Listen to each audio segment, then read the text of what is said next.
Recording in progress.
Good morning po, ladies and gentlemen. I believe tayo po ay magsisimula na. It is with great honor that I welcome everyone to the very last day of our Coco Kwentuhan Webinar Series 2021 in celebration of the 35th National Coconut Week. Negosyanteng maniniyog, kaagapay tungo sa maunlad na ekonomiya. Sa huling araw po na ito, ang ating tatalakayin ay ang addressing the supply-demand gap. Sa Masaganang ani at mataas na kita ni Juan, Siyensya at Teknolohiya ang kailangan. Araw-araw po, iba-iba ang ating tinatalakay. And so far, it has been very, very productive. So today, hoping for another fulfilling and insightful series of discussions. But before we begin, we would like to start with an opening prayer. So let us all in the presence of our Lord. Dear Almighty God, Father of all, we thank you for this day. Thank you for giving us the opportunity to gather here today as we celebrate the 35th Coconut Month.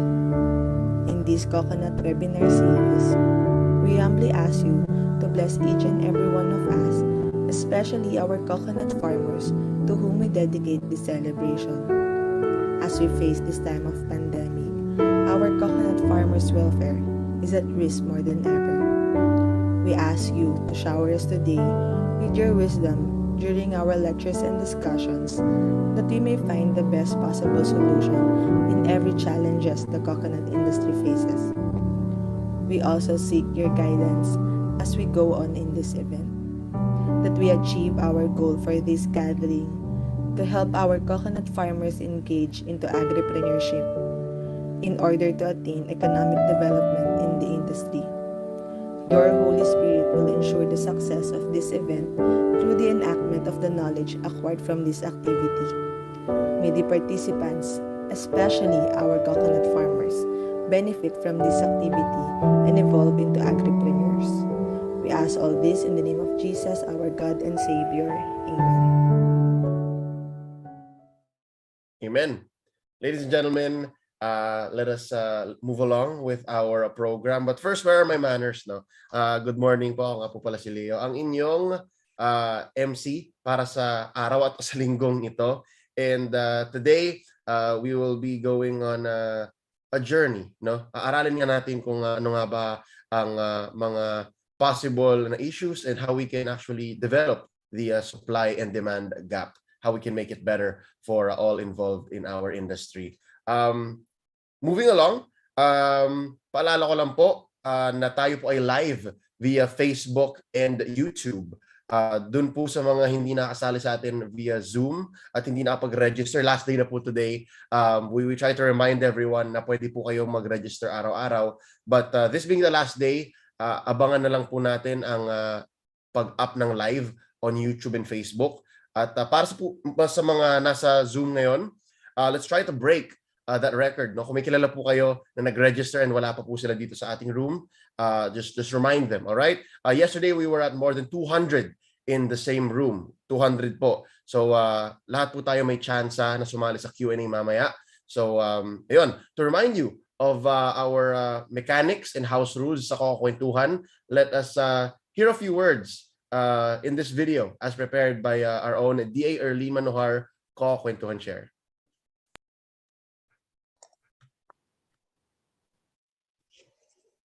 Good morning! Magandang umaga sa ating lahat. Welcome to the Coco Kwentuhan 2021 Webinar Series. For the mechanics of the webinar, a keynote speaker will deliver a message about the topic. After the message, presenters will showcase a 20-minute video presentation and record the discussion of their success stories. Only after all presentations that the reactor will give insights about the presentations, not more than 20 minutes. Then after the reactor, a Q&A session to follow using the chat functions and to be facilitated by the moderator. Only registered participants can join in the discussion. Rapporteurs shall be the one to feed the moderator inquiries through chat. All non-registered viewers can view the webinar live through the official Facebook page of Philippine Coconut Authority. For our house rules, first, all participants are reminded to keep microphones on mute when someone else is presenting or speaking. Second, be mindful of the background noise to ensure clarity during discussions. Turning on the video when raising question is highly encouraged for proper documentation. Thank you po. Maraming salamat sa inyong lahat. Niyog-niyogan tayo. Buko-buko ang buhay ko.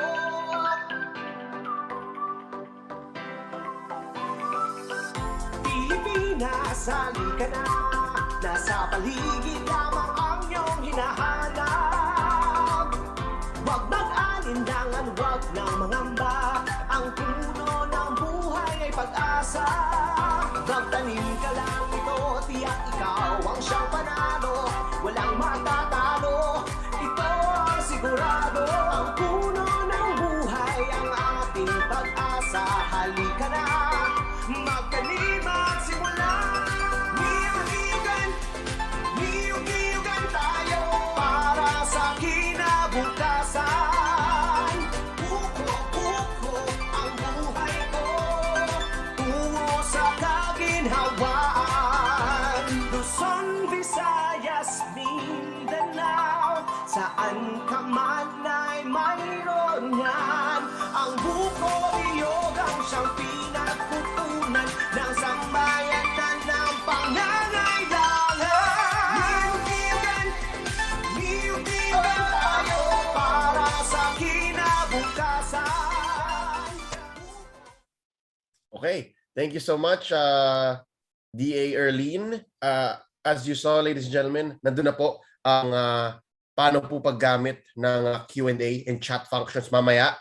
We will remind you once more when our discussion is opened up. But for now, let us hear an inspiring message to set the tone and to give us a direction for this last day of discussions. Let's all hear from our own beloved Honorable William D. Dar, Secretary of Agriculture and Chairman of PCA Board.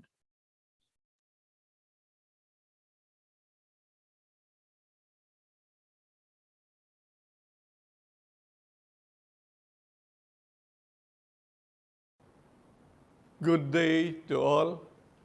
First, I'd like to greet the Coco Negosyo partners who are joining this webinar, the presenters of the success stories, the agripreneurs, the private sectors, LGUs, leaders, policymakers, advocates of the coconut industry, and honored guests. Isang mapagpalang araw po sa ating lahat.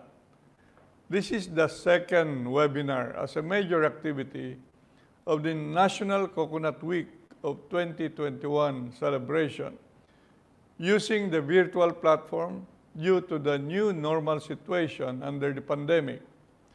However, despite these hurdles, we relentlessly pursue this activity to circulate and share the elements of Coco Negosyo success stories. Sa araw na ito, hayaan ninyo akong bigyang pugay ang ating mga bayani sa Nyugan, mga nagtiyaga at nagpakahirap para makamtan ang pag-asa na galing sa Coco Levy. Matagal silang naghintay at umasa na darating ang biyayang ito na sa kanila rin nagmula. Ito ang magiging pundasyon ng pagbabago sa industriya ng pagnyanyog at makakaasa kayo sa paggabay at suporta ng gobyerno at pribadong sektor Isang magandang tema ng Coco Kwentuhan, may kabuluhan at pakikinabangan para sa kabuhayan at pagkakitaan. Sa aking panunungkulan bilang kalihim ng agrikultura, ang ani at kita ay ang konsepto na naging sandigan ng mga programa ng agrikultura. Ang industriya ng pagninyog ay isa sa pangunahing industriya na may malaking kontribusyon sa ating ekonomiya, subalit nakakalungkot na marami sa ating mga magninyog ay nananatili sa poverty level. Ang solusyon ay pagbabago sa estratehiya at sama-samang pagbalangkas ng mga programa na tututok sa kapakanan ng sektor at sisiguraduhin na pantay na benepisyo para sa lahat. Naniniwala po ako na coconut farmers need not be poor at ito ay matutupad kung sila ay mabibigyan ng pagkakataon and be guided sa pagnenegosyo at kalaman sa mga teknolohiya. Ang webinar na ito ay magsisilbing inspirasyon ng maraming magninyog na magkakaroon na ng pagkakataon na maging negosyante sa tulong ng gobyerno at suporta ng pribadong sektor. Partnership, consolidation, convergence, at commitment ang susi sa tagumpay na ito. Rin ang direksyon ng mga programa sa ilalim ng Coco Levy Trust Fund Act. Ang mga pagbabagong ito ang magiging tulay sa pagangat ng coconut industry na may layunin na hindi maiiwan ang mga maliliit na magninyog at manggagawa sa nyugan sa pag-unlad ng industriya.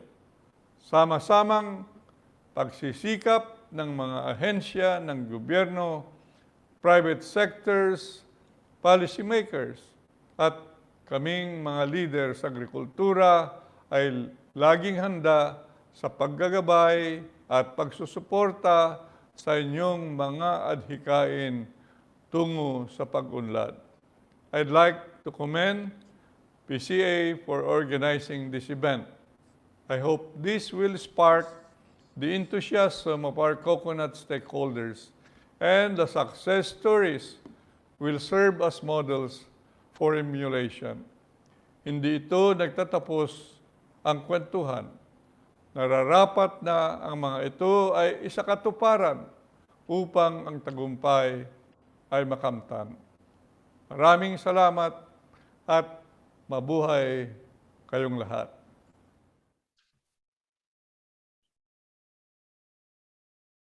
Maraming salamat po. Once more, that is Secretary Dar giving us some insight. No? Siniset niya po yung ating expectations, and tama po siya, hindi po sa kukwentuhan nagtatapos. This is where we discuss, this is where we talk about it, pero may action po yan na sumusunod. Every day.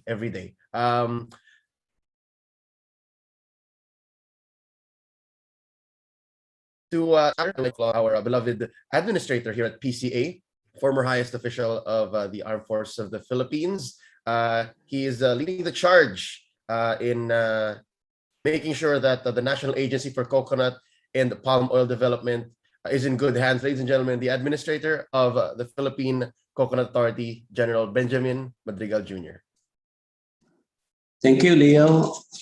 To our keynote speaker, whom I'll have the honor of introducing later, our Secretary of the Department of Agriculture and the Chairman of the PCA Board, Secretary William B. Dar, my fellow workers in the Department of Agriculture and the Philippine Coconut Authority, our distinguished discussants in today's webinar, our distinguished reactor, Dr. Ray Iborra, and to our participants and netizens viewing via Zoom and Facebook Live. Isang masagana at mapagpalang Biyernes ng umaga po sa ating lahat. Our keynote speaker for the last episode of the Coco Kwentuhan sa Negosyo is an engineer and professor who has spent most of his career in the advancement of science and technology in the country, having worked with the Department of Science and Technology for more than 37 years. He has also served as National President of Philippine Institute of Chemical Engineers, the Association of Management and Industrial Engineers, the Association for the Advancement of Science and Technology. He is also former chairman of the United Nations Commission on Science and Technology for Development and became the longest-serving president of the National Research Council of the Philippines. He holds a Bachelor of Science degree in Chemical Engineering, Master's degree in Industrial Engineering, and a PhD in Business Administration, all from the University of the Philippines, Diliman. He also received a diploma in Industrial Quality Control from both Centrum International Education in Netherlands and Operations Research at New York University Tandon School of Engineering. Under his leadership, the Department of Science and Technology rallied behind the mantra, "Science for the People," a call to action that resonates in the programs and projects that has been launched in his administration. One of his key priorities for the agriculture sector is the agenda of reinvigorating the coconut industry through new technologies for hybridization, planting and replanting, pest management and disease prevention, and coconut-based processing. With his background and vast experience that I have mentioned, here to provide the keynote message to today's topic on addressing supply and demand gap, ladies and gentlemen, it is my distinct honor and privilege to introduce to you our keynote speaker for today, PCA board member and secretary of the Department of Science and Technology, Secretary Fortunato Boy Tanseco de la Peña.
Distinguished officials, co-members of the Philippine Coconut Authority Board, Administrator Benjamin Madrigal, our coconut farmers and stakeholders, ladies and gentlemen who joined us today in this webinar, I would like to greet all of you a very pleasant morning.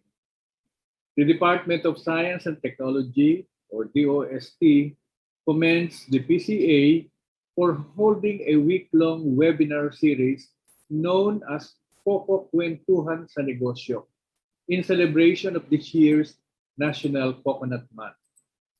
It is my pleasure to be part of the last day of the celebration with the topic Addressing Supply-Demand Gap Sa masaganang ani at mataas na kita ni Juan, Siyensya at Teknolohiya ang kailangan.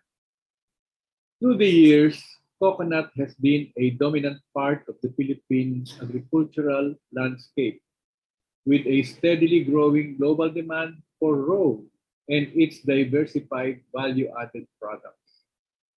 The country, for one, enjoys a high demand for both traditional and novel products like bottled buko water, coconut sugar, and virgin coconut oil or VCO. However, local coconut production has declined over the past decade, despite having coconut producers in 69 out of the 82 provinces in the country. The coconut industry struggles to regain its position as the top producer of coconut in the global market. Several factors hinder the full potential of the industry. A significant portion of the 3.6 million hectare coconut growing areas has aging trees and low-yielding coconut varieties. Frequent typhoons damage the existing stands, and pest and disease incidents remain pervasive. Only a small percentage of Filipino farmers apply recommended farm management practices. And most unfortunately, land tenure problems and multi-layered marketing channels discourage coconut farmers, resulting in land conversion and a decrease in the number of next generation coconut farmers. Nonetheless, there is a constant clamor to revamp the sector and move the Philippine coconut industry forward. An industry that will be competitive, progressive, sustainable, and modernized. The Department of Science and Technology has been a long-time partner in providing science and technology solutions to the country's coconut industry. We have consistently provided support in addressing the gaps and challenges in the coconut sector through the integration of our various R&D and innovation efforts across the entire supply chain of coconut. Through the Philippine Council for Agriculture, Aquatic, and Natural Resources R&D, or PICARD of DOST, the industry strategic S&T program, or ISP for coconut, was among the priority industries provided with the highest R&D investment to generate science and technology-based solutions to improve the welfare of the coconut farmers and the industry. DOST PICARD has collaborated with PCA and expanded its implementing networks with other state universities and colleges, R&D agencies, and local government units in carrying out various programs and projects towards a more competitive and sustainable coconut industry. The convergence of several technologies was supposed to increase coconut productivity. This includes conservation and utilization of coconut genetic resources, farm productivity, crop improvement through conventional and molecular breeding, and product diversification and processing. DOST PICARD has supported programs and projects on the identification and recommendation of hybrid and open pollinated varieties or OPVs for commercial production of BCO and soft sugar, and novel uses of the makapuno galactomanan. Innovative approaches through genomics and genetics are adopted for varietal improvement and molecular breeding of coconut varieties for high yield and quality copra oil and byproducts and insect resistance. Management protocols for the control of diseases and pests, particularly the coconut scale insects or CSI or cocolisa, were developed, thereby arresting its further spread and saving millions of affected coconut trees. Three valuable technologies were also generated to rehabilitate our existing coconut plantings. First, the Coconut Embryo Cultured Makapuno Technology or ECM. Second, the Coconut Somatic Embryogenesis Technology or CSET. And third, the Coconut Hybridization Program. ECM, now a well-adapted technology, is being given continuous assistance by the DOST Regional Office Number 4 or Calabarzon in the production and processing of secondary food and non-food products. CSET, on the other hand, focuses on mass propagation using plurimular tissues of outstanding coconut populations, while the Coconut Hybridization Program aims to augment the capacity of the PCA Seed Production Center. The Department of Science and Technology has also been providing R&D support in the country's fight against the novel coronavirus disease, COVID-19, while also maximizing the utilization and exploring the potential enterprise of coconut value-added products. The DOST's Philippine Council for Health Research and Development, or PCHRD, the Food and Nutrition Research Institute, or FNRI, and our DOST Calabarzon, in collaboration with the Philippine Coconut Authority, Ateneo de Manila University, the local government of Santa Rosa, City Laguna, and the Philippine General Hospital in UP Manila, explored the potential of VCO as an adjunct therapy for COVID-19. Months of clinical trials in Laguna proved that VCO is an effective dietary supplement to significantly reduce signs and symptoms of mild and asymptomatic COVID-19 cases, as observed among patients who were served meals with VCO as compared with the control group. Additional tests will be conducted among these cases to look into its immunoregulatory enhancement. Likewise, a different trial among a group of severe COVID-19 patients at UPPGH is still ongoing, wherein VCO is directly administered to patients. Actually, the trials have ended, so they're in the analysis stage. As we follow on this development, we are hopeful that a potential increase in demand for VCO as an antiviral agent will propel as we curb the pandemic. Moreover, the DOST's Industrial Technology and Development Institute recently developed hand and body lotion and cream enriched with VCO to supplement the sanitation protocol on COVID-19. Another project was initiated with DOST Picard's Good Agri-Aqua Livelihood Initiatives towards national goals, or the Galing Picard contra COVID-19 program, to optimize the coconut ethanol production protocol to lower the cost of producing it in the country and assess the market viability of the coconut ethanol-based hand sanitizers enterprise. Simultaneously, identified farmer cooperators from selected coconut growing regions will be beneficiaries of the ethanol stills fabricated by the PCA Zamboanga Research Center. They will be trained on the production of coconut ethanol-based hand sanitizers for commercial distribution in their area. There is a collective belief among government agencies and industry stakeholders that we can still make a positive change by providing more focused, strategic science and technology solutions.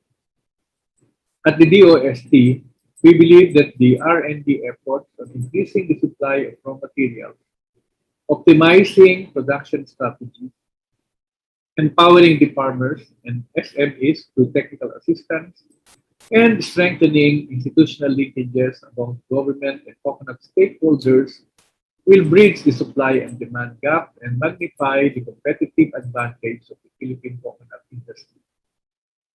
With the recent passing of Republic Act 11524, otherwise known as the Coconut Farmers and Industry Trust Fund Act, the management and utilization of the Coconut Levy Fund will expedite the delivery of benefits due to smallholder coconut farmers and sustain the development of the industry. DOST Picard is among the identified agencies tasked to implement programs under the Coconut Farmers and Industry Development Plan, or CFIDP, specifically on research on the deployment of hybrid coconut seed farms and nurseries for planting and replanting. A total of 5% annual allocation from the trust fund is appropriated to the council or to the card to be disbursed for the implementation of identified research projects on hybridization. The national average yield of coconut is currently at 45 nuts per tree per year, which is below, way below, the production capacity of other coconut producing countries. PCA has bred 15 single cross hybrids, which yield thrice as much as the national average, provided that fertilization and farm maintenance are sustained. Maximizing the use of available technologies while also exploring new areas of innovation will enable socioeconomic growth and development across coconut growing provinces. Over the past months, the Council has conducted several consultation meetings with researchers and stakeholders from various state universities and colleges, PCA regional offices, and the CFIDP planners to identify and prioritize R&D initiatives that will be included in the roadmap of the hybridization program. Among the initially identified research programs for hybridization will focus on crop production and physiology studies, crop protection, farming systems, germplasm improvement, and breeding, as well as product diversification and processing. In cooperation with the Philippine Coconut Authority or PCA, the Coconut Hybridization Program shall ensure the continuous production, distribution, and planting of quality planting materials produced using parental materials with potential traits and registered with the National Seed Industry Council. Likewise, these NSIC accredited farms and nurseries, a source of planting materials of both hybrids and parental materials, will be strategically located across all coconut growing regions of the country to reduce logistics costs and minimize the risk of probable spread of pests and diseases. Available technologies will be fully utilized to increase and ensure the stable supply of hybrids and outstanding OPVs for the massive planting and replanting. Innovative technologies will be further developed to support the hybridization program and the improvement of the existing seed farms to produce high-quality planting materials. These R&D efforts will be complemented by technology transfer and information, education, and communication materials in print and digital form, so to reach as much public awareness, appreciation, and utilization of available local technologies, and subsequently encourage our farmers to embrace the culture of science and innovation. Along with all other agencies tasked to redress the coconut sector through the Coconut Levy Fund, it is envisioned that a boost in the country's coconut industry will redound to the benefit of our coconut farmers. Rest assured that the Department of Science and Technology will continue its science and technology support to the entire local industry by providing enabling interventions, innovations, and strategies. We will continue to partner with PCA and the numerous R&D institutions in pioneering the development of more technologies that will improve the lives of Filipino coconut farmers and advance our ranking in the global coconut market. I hope that the exchange of knowledge in this webinar will deliver lasting impact. I wish this activity a success, and may we all remain steadfast in supporting the coconut industry, particularly the millions of Filipinos who are depending on it. Thank you, and mabuhay ang industriya ng niyog. Maraming salamat po. Once more, our keynote speaker, Honorable Secretary Fortunato T. De La Peña. I believe up next, we are going to be hearing another message as delivered by one of our presenters. Ang topic po natin muli sa araw na ito, addressing the supply and demand gap. Sa masaganang ani at mataas nakita ni Juan, Siyensya at Teknolohiya ang kailangan. And our presenters for today are an esteemed batch as well. There are 3 main presenters for today's topics at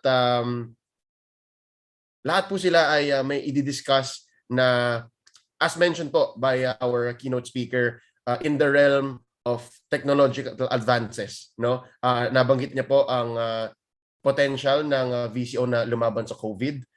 Meron po tayong hybridization programs and research and development in the field of the coconut industry. But first, I believe we will be hearing from our first presenter. Our first presenter has a few messages and words before we begin. For that, I would like to call on our Deputy Administrator for Operations Branch at PCA, DA Roel Rosales. Thank you, Leo. Good morning to our esteemed guests, ladies and gentlemen. Today, we shall discuss the Philippine Coconut Authority's hybridization program as a focused long-term program of coconut productivity improvement, supported by the necessary infrastructure as well as strengthened technical and support services. In this presentation, we shall highlight the gains of science and technology and how such development was able to and will be able to boost incomes of coconut smallholders through improved coconut yields. We go further in this discussion by showing possible areas of investments, collaboration, and engagement of the coconut farming sector, the private processing and manufacturing enterprises with the Philippine Coconut Authority. For one, hybrid coconut seed production is a skilled field activity that requires careful management skills and close supervision. Thus, we hope that this presentation will pave the way to transform the PCA's hybridization program to a viable commercial and even as a commercial enterprise among the coconut farmers and the private sector to ensure the sustainability of the coconut industry.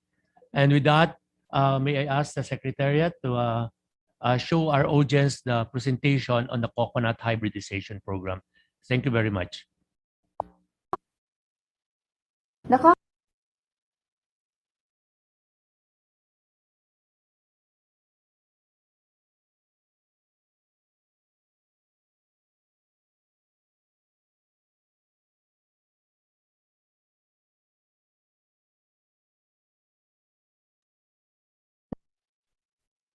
The Coconut Hybridization Program is being implemented to produce and make available superior planting materials.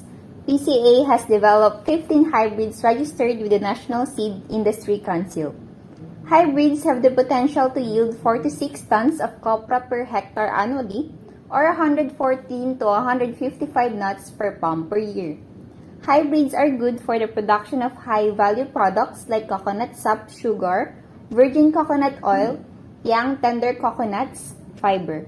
The CHP aims to strengthen the coconut supply chain.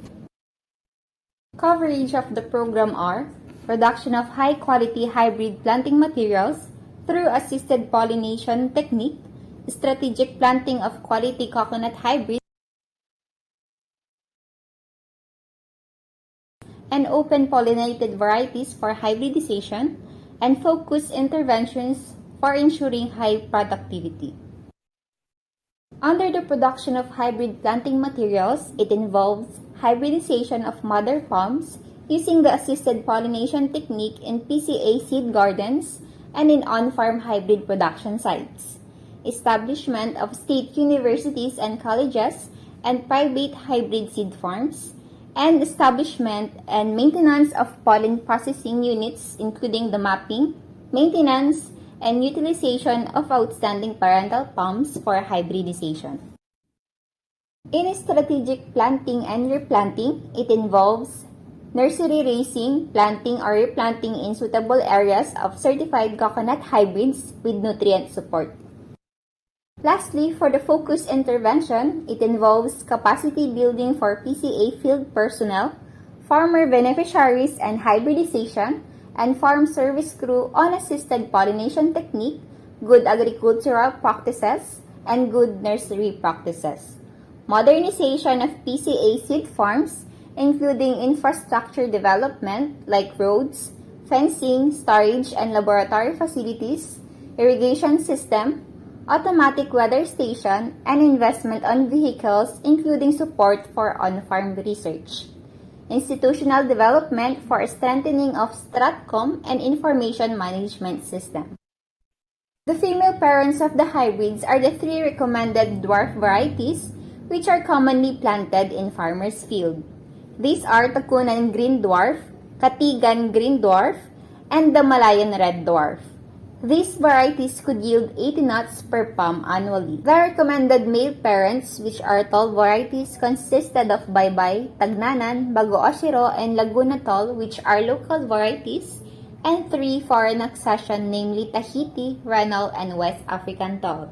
Presented just the 3 parental palms. There are 15 possible hybrid crosses that could be produced and will have any of the 3 recommended dwarf palms like Takunan, Katigan, and Malayan Red Dwarf as the female parents, and will present here 5 of these hybrid crosses. The first and second hybrid crosses that PCA developed were PCA 15-1, which is a cross between Katigan Dwarf and Laguna Tall, and PCA 15-2, which is a cross between Malayan Red Dwarf and Tagnanan Tall, and could yield 117 and 155 nuts per palm annually, respectively. The third hybrid cross is PCA 15-3, which is a cross between Malayan Red Dwarf and Baybay Tall, which could yield 114 nuts per palm annually. PCA 15-4 is a cross between Katigan Dwarf and Tagnanan Tall, and could yield 144 nuts per palm annually. The 15 PCA developed hybrids, which are registered with the National Seed Industry Council, will start to flower in 3 to 4 years, hence producing nuts in 4 to 5 years. The nut size is medium to large, which are preferred by farmers and processors alike. The annual palm productivity range from 114 to 155 nuts, which could easily produce 4 to 6 tons of copra. Situs of hybrid seed nut production. In-house hybrid seed nut production. Production of hybrids in 7 PCA research seed production centers planted to recommended parental palms. On-farm hybrid seed production. This strategy will be wholly managed by PCA following the APT to augment supply of hybrids. Hybridization in selected farmers' field planted with suitable mother palms, at least 1 hectare planted area. Mother palms between 7 to 25 years are preferred for efficiency in hybrid production. Sites not prone to aberrant climatic condition are preferred, free from pest infestation. The farmers and private sectors could invest in the production of hybrid seed nuts by utilizing existing plantings of recommended dwarf mother palms for hybridization, or by establishing their own seed farms. The requirements for hybrid seed nuts in the next 5 to 6 years is around 20 million, which would require an additional 67,000 mother palms for hybridization. Enterprising group can also venture into the processing of pollen for hybridization. Around 26,000 outstanding tall palms as male parents are required to meet the pollen requirement. To produce a kilogram of pollen would require 40,000 pesos. Technique in hybrid production on assisted pollination technique. First is emasculation, the process of removal of male flowers in inflorescence. Second, pollination, the application of the pollen to receptive female button. Lastly, harvesting of matured nuts. Let's watch the detailed process of hybridization.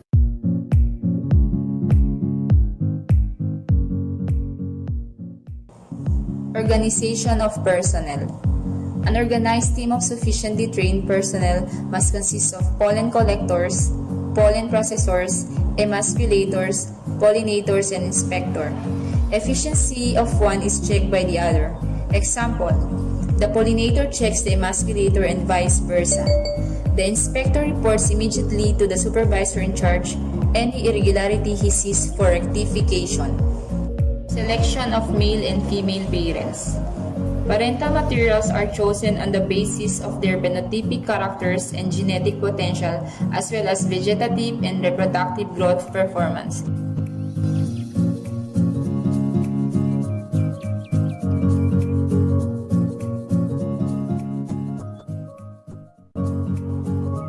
Harvesting or collection of male flowers.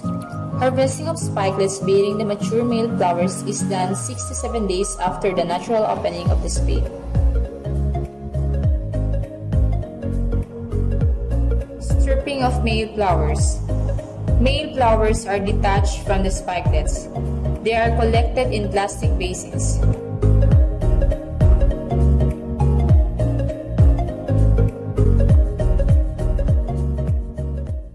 Weigh fresh male flowers prior to cracking and after drying to get the moisture content. Cracking of male flowers.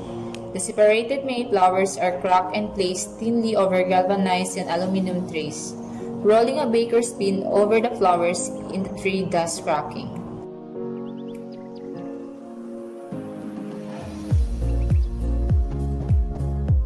Drying of male flowers. Drying is done in artificially heated room with a temperature of about 40 degrees Celsius for 36 hours.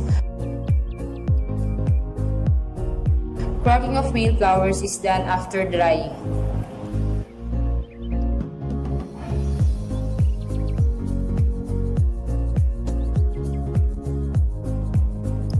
Sifting and storage of pollen. The dried flowers are placed in a 200 mesh brass sieve to separate the pollen grains from male floral parts.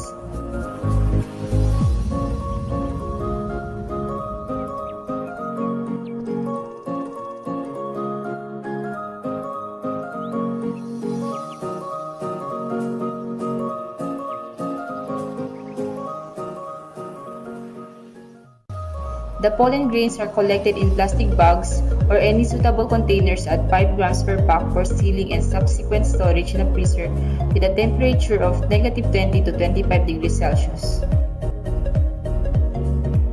Pollen yield. Using this scheme can easily produce an average of 225 grams of pollen per cycle of collections per drying room with an average of 48% viability.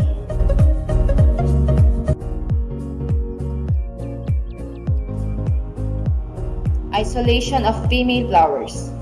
Knowing the right stage of emasculation is when the female flowers bulge a little at the basal portion of the spade, and the spade has turned from yellow-green to yellow-orange for Malayan red dwarf, and from dark green to pale green for Takunan dwarf and Katigan dwarf.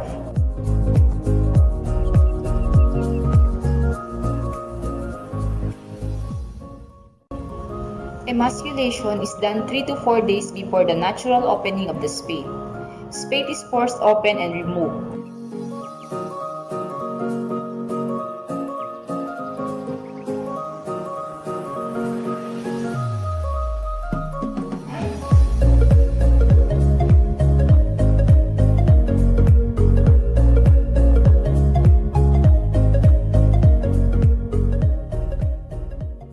The spikelets are cut 3 to 4 cm above the female flowers.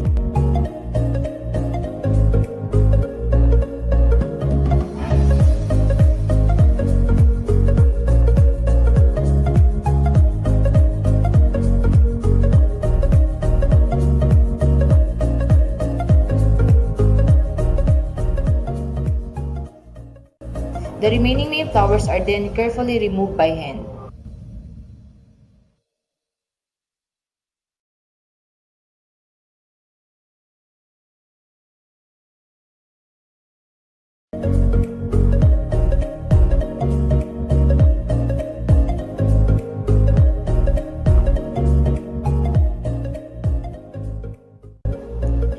Pollination is done as soon as the female flowers start becoming receptive and continuously up to the end of the female phase. The desired ratio is 1:8, 1 part pollen and 8 part talcum. Spraying of pollen should not be against the wind direction.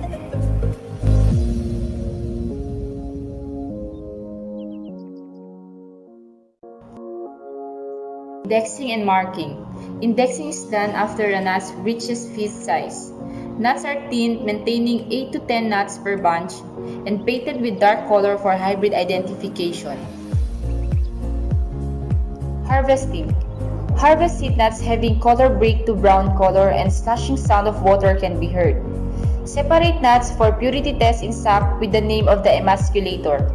Bring the seed nuts to the nursery and place in shaded area for seasoning and sacking. Purity testing. Purity test is done to estimate the ratio of hybrid versus inbreed. Up to 3% inbreed or contamination is allowed in assisted pollination technique.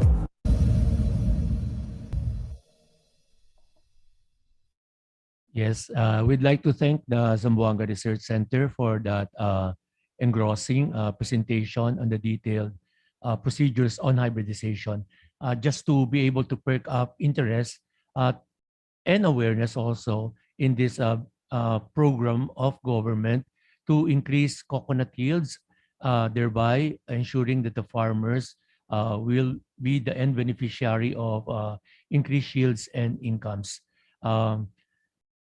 We think that the coconut hybridization program is something that the private sector and the coconut farming sector should look forward to in the next decades.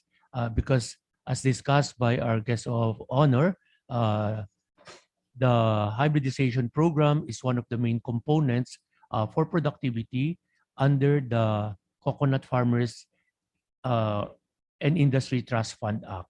So indeed, the future looks good as regard the coconut hybridization program as a commercial enterprise and partnership between government, the farming sector, and the private sector.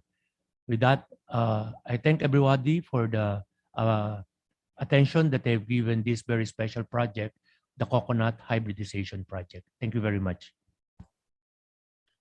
Maraming salamat po once more, DA Roel Rosales, Deputy Administrator for Operations Branch at PCA. Yun po ang current strides in the realm of coconut hybridization. Tumungo naman po tayo sa isang very important topic rin. We've heard this mentioned several times throughout Coco Kwentuhan throughout the week. And to discuss VCO against COVID, how it can potentially help the situation with the global pandemic, we would like to hear from the director and scientist at DOST, Food and Nutrition Research Institute. Let's all hear the discussion on VCO against COVID as led by Dr. Imelda A. Agdepa.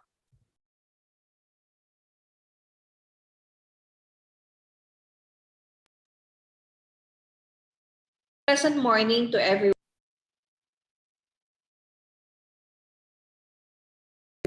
A pleasant morning to everyone, to all the participants in this virtual forum. When something unexpected, such as a global pandemic, hits our country, we were shocked and we do not know how and when to start right. What interventions, strategies, policies must be installed. But we still have questions lingering in our mind. Is or are the actions done at the outset the right strategy? Initiated right in the middle of the COVID-19 chaos, this could study on the use of virgin coconut oil as an adjunct supplement for suspect and probable COVID-19 patients was proven to normalize C-reactive protein, a known marker of inflammation, and had accelerated the diminishing of the COVID-19 symptoms. Why VCO? But by how much and how often, and what's next? So the effects of virgin coconut oil among suspect and probable cases of COVID-19 was actually implemented. Once again, a pleasant morning to everyone, and thank you for inviting us in this forum. The authors declare that they have no known competing financial interests or personal relationships that could have appeared to influence the work in this presentation. Let me just have a flashback. In March 2020, some, if not all of us, were plotting summer plans when suddenly a lockdown, that tiny thing that is causing our fear as early as the last quarter of 2019, has already reached our shores. Truly, the COVID-19 pandemic, a major challenge that our country is facing until today, a challenge that we never thought we would experience for so long, if not in our lifetime. They say that in times of uncertainty, it is inevitable, just normal, to trust our instincts. Please allow me to frame the rationale of this project from the context of flight or fight response. We usually say that when we are faced with unexpected situations, our instincts undergo 3 stages: alarm, resistance, and exhaustion. When threatened, we experience fear. Takot ang una po nating nararamdaman. In the context of COVID-19, we fear for our lives. We are doing our best not to get the virus. We literally wrap ourselves with protection. I think, if I may state, something positive that happened about this pandemic is our sense of vigilance was introduced into our way of life. However, in the middle of it all, we ask ourselves, mayroon ba agarang solusyon? Are there urgent mitigation strategies? What science can do in time when we are caught flat-footed at wala pang bakuna? One of the immediate responses of the Department of Science and Technology through the Food and Nutrition Research Institute is to redefine resistance by initiating a collaborative project. As an important forward, hindi ito nagawa ng DOST-FNRI ng mag-isa lang. The VCO for COVID-19 project is a partnership initiated by the Philippine Coconut Authority of the Department of Agriculture, City of Santa Rosa, Laguna, DOST Calabarzon, and the Philippine Council for Health Research and Development. Just in time, as we search for answers, like-minded individuals came up with a set of R&D initiatives to provide solutions utilizing local and readily available commodities, thus the virgin coconut oil. Why virgin coconut oil? Why not coconut, right?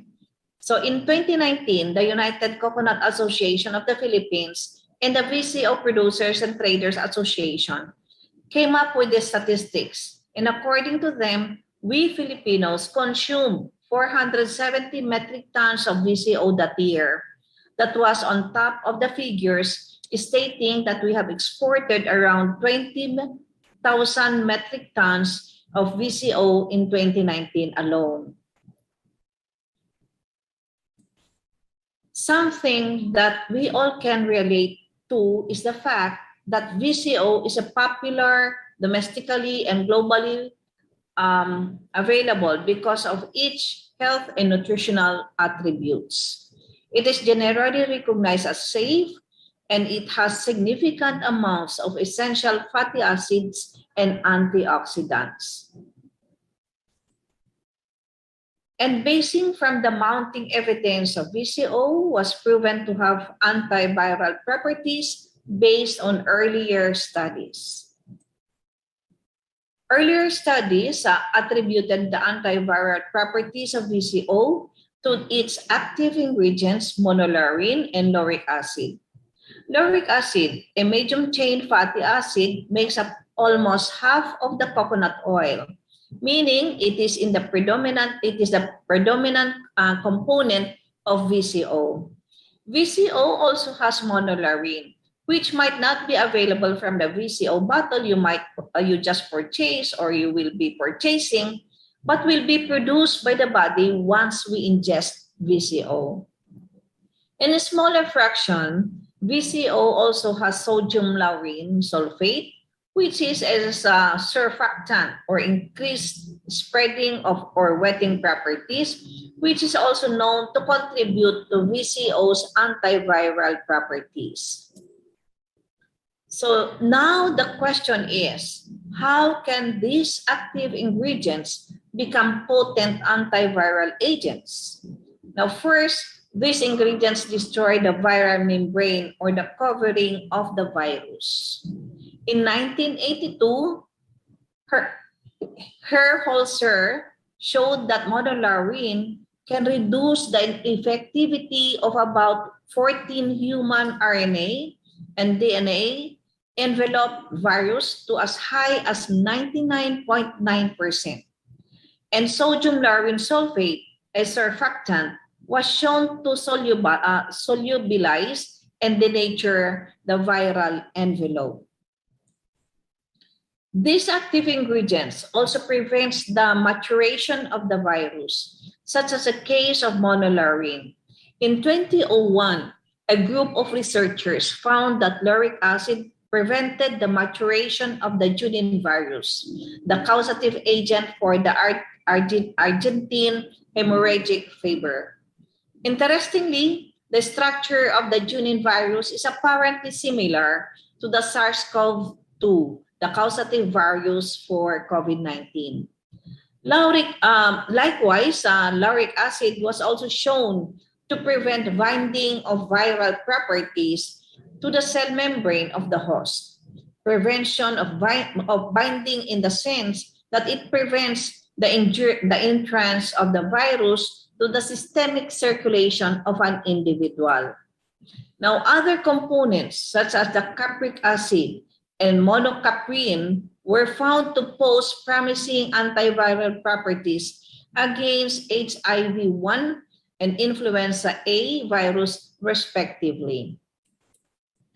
Now, focusing sa ating kalaban, our enemy in this fight is the severe acute respiratory syndrome coronavirus 2 or the SARS-CoV-2, the causative agent of the COVID-19, which is a positive single-stranded RNA virus. As its name implies, it appears to have crown-like features under the microscope due to its spike glycoproteins. This virus is the 7th and largest coronavirus capable of infecting humans, and it belongs to the same subgenus as SARS and the MERS-CoV. At the outset of the COVID-19 pandemic in the early 2020, the understanding and the therapeutic management of COVID-19 was very limited, thus created the urgency to mitigate this new viral illness with experimental therapies and drug repositioning or repurposing. In our case, with the known antiviral properties of virgin coconut oil, we hypothesize that it is also effective when given to suspect and probable cases of COVID-19. So we further proposed that VCO can be potent in giving better prognosis via normalization of the C-reactive protein levels, the white blood cell profile, the reduction of the blood-liver enzymes, and normalization of the lipid profile, and the resolution of the classic COVID-19 symptoms, such as difficulty to breathe, fever, coughing, loss of smell, and taste, among others. A randomized double-blind intervention study was conducted in Santa Rosa Community Hospital. So we also have the Santa Rosa Isolation Facility. So we enrolled suspect and probable cases of COVID-19 in accordance with the DOH Administrative Order 2020-0013 promulgated in April 2020. In passing, a suspect case is someone with a severe acute respiratory illness or SARI or influenza-like illness with fever, cough, or sore throat with severe pneumonia or have traveled in an area with reported transmission. As computed based on earlier HIV study by Dr. Fabian Dairit, one of the authors of this study, the study planned to enroll 56 suspect and probable COVID-19 cases. They should be adults 20 years and over, must have been admitted not later than 3 days in that center, with controlled hypertension and with AST or ALT levels not higher than 3-folds of the normal reference range, and those with heart disease taking statins with increased lipid profile and pregnant women were actually excluded. So during the screening, we screened 93 potential participants. 30 were excluded due to various reasons. At the outset, we randomized 63 suspect and probable COVID-19 cases. And the end of the 28-day trial, we were able to analyze the data of only 57 participants because we incurred dropouts or moving out to other places. So the participants were randomized to have either the intervention, which is a meal or meals mixed with VCO, or the control meal, meaning to say without the VCO. This is a 28-day standardized meal, and these were actually standardized in our kitchen lab at FNRI. These meals were meticulously developed in our laboratory. And to acclimatize the gut of the participants in the intervention group, initial dose of 0.6 ml of VCO was added to the breakfast meals of the participants. After the 3-day acclimatization, the dosage was doubled to 1.2 ml of VCO that was mixed to the meals for breakfast and lunch. So for 28 days, all key variables were monitored. Some were monitored daily, and the signs and symptoms were monitored on a daily basis, including plate weights and the dietary intake. On time points 0, 14, and 28 days, other variables were measured, namely the weight, eventually the BMI, the blood indices such as the fasting blood sugar, the lipid profile, the WBC or the white blood cell count, the C-reactive protein, and the CD4 count. Since we are dealing with suspect and probable cases, the study made periodic RT-PCR tests to check on the participants' infective status. So before we tackle the results, we might be wondering how many from our participants were actually COVID-19 positive. I must remind you again that our participants were suspect and probable cases, so they may or may not be COVID-19 positive. After the baseline, after RT-PCR, more than half of the participants in both groups are COVID-19 positive. However, at midline, 2 from the BCO group and 1 in the control group remained positive. However, at the end of the trial, meaning to say at the end of 28 days, fortunately, all of them turned negative from COVID-19 infection. For the characteristics of our participants at the start of the trial, majority were single and employed, and mostly on their late 20s and early 30s. As we are all aware of the fasting blood sugar is routinely measured to check on our circulating blood glucose on a fasted state. And in the context of COVID-19, we may see an increased level of glucose in the blood, which is associated with severe COVID-19 and being used as an index of inflammation and multiple organ failures. In our study, we found no significant difference in the levels of fasting blood sugar level between the two groups at time points of data collection. Significantly higher FBS levels were evident among the participants from the control group. The measurement of blood lipid profile, total cholesterol, LDL, HDL, and triglycerides in the context of COVID-19 is indicative of disease progression. Now, increased lipid values returns to normal levels as the patient recovers from infection. Now, those who were randomized in the intervention group have consistently elevated the good or the HDL and the bad LDL cholesterol levels throughout the intervention. However, across all time points, no significant difference between groups was evident. And also, liver enzymes, the ALT and the AST, which are markers in response to liver abnormalities, are increased during COVID-19 infection. Our results support the classic COVID-19 manifestation when it comes to the increased ALT and AST.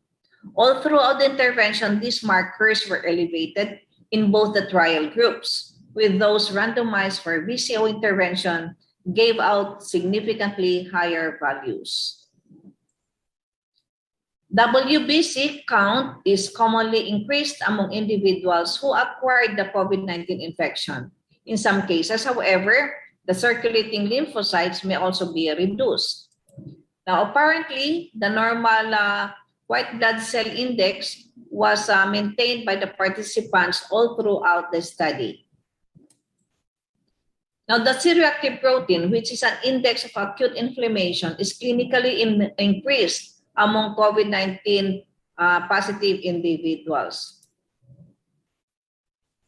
However, in our study, the drastic reduction to normal levels of C-reactive protein was evident in the intervention group. A greater proportion of the participants, around 83% of them, have returned to normal CRP levels towards the end of the intervention. Clinical presentations of COVID-19 include fever, cough, shortness of breath, loss of smell or taste, among others. However, when talking about the signs and symptoms that were monitored daily, take note of the significant reduction of those who were reported to have COVID-19 symptoms among those who were randomized in the intervention groups. 10 days before the end of the trial, no one in the intervention group or the VCO group reported to have felt any signs or symptoms. So in summary, a predetermined dose of VCO mix in the meals of probable and COVID-19 individuals can alter the lipid levels by increasing both the LDL-C and HDL-C levels, bad and good cholesterol respectively. However, if we try to calculate the LDL-HDL ratio, we are still in the normal range. A predetermined dose of VCO mix in meals of probable and suspect cases of COVID-19 individuals can promote relief from acute inflammation by normalizing the levels of C-reactive proteins. A predetermined dose also promotes the recovery by resolving the signs and symptoms of COVID-19. However, we have caveats in this study. As a pilot trial, the sample size might be small to be conclusive. And some parameters are considered proxy indicators of the COVID-19 infection. And as the knowledge about COVID-19 expands, there might be some conditions that were not considered at the outset. Functional studies to determine the mechanism of action of VCO is recommended. And we must try to understand that the specific SARS-CoV structure being targeted by the active components of VCO. Now, we also recommend studies with a larger sample size. And we are doing this actually in Valenzuela. Currently, we are doing the study in Valenzuela and in Hospital ng Muntinlupa. So allow me to share these photos depicting the activities in the field, the data collection, as well as the development of the standardized meals is spearheaded by our own Ms. Marietta Bumanglag. So on a personal note, I'd like to quote this from Jacobs. So science doesn't stop when health emergencies start. The Filipino ingenuity is too persistent. It defies protective borders and closed doors. Scientific nationalism by working together. So we started right. Let's continue healing as one.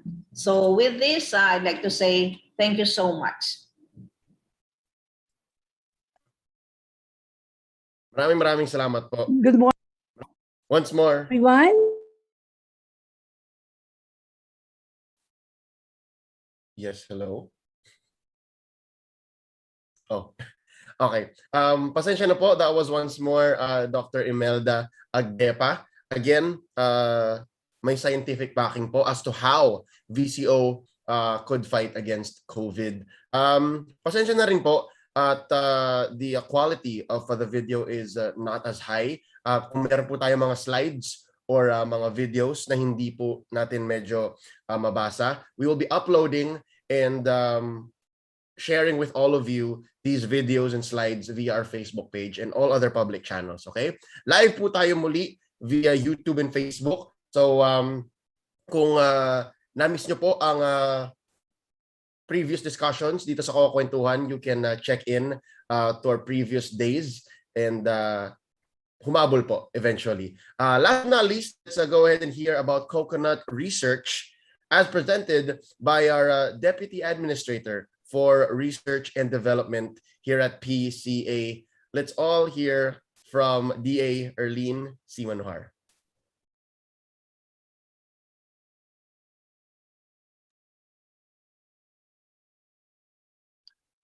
Good morning, everyone. Magandang umaga po sa ating mga viewers, sa mga netizens, and of course sa ating mga for today. Of course, I'll be presenting for today the Coconut Research Agenda, which is aligned to the new thinking in agriculture. To start with, firstly, let me discuss on how we started in the coconut R&D 46 years ago. Researchers per center are discipline-based, such as breeding, crop protection, agronomy and soils, virology, and biochemistry, including food and non-food product development. And in the early 90s, the focus of R&D was more on the production, and conduct of research is dependent on the allocation share from the total PCA budget. It is budget-based and not on the perceived needs for research and development. Due to limited funding for coconut research and development of PCA, usually the funds are provided by external funding institutions, particularly PICARD, DOST. With such limited resources, the researchers are fragmented and normally no assurance of continuity. In 2019, let me provide you a review of a completed researches of PCA from 1963 to 2018, and after 45 years, these are our researches. And as shown in the graph, research development branch has generated more on production and non-food processing technologies. It was also very glaring that the researches on integrated crop protection was the highest as conducted from 1977 to 2000, because these were the years that PCA was funded by foreign funding agencies like FAO, European Economic Community, Asia, and GNZ of Germany. Previously, interest of major international funding agencies was focused on coconuts, especially in the Philippines, wherein most of the research and development on coconut started here.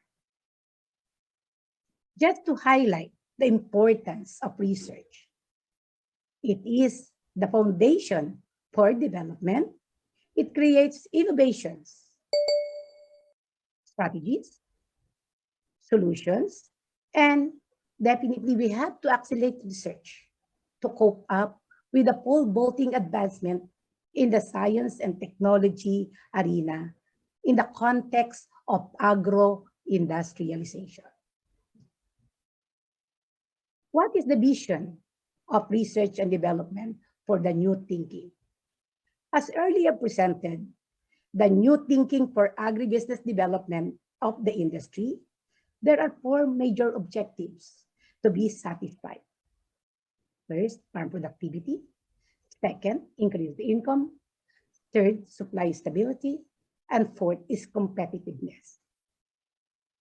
Research is not only the key, but this has to be linked to extension, and farmers have to be mainstream in the system for participatory technology development and should be market-driven as the ultimate focus of the new direction of the coconut for research and development, which is geared towards development of agribusiness corridors.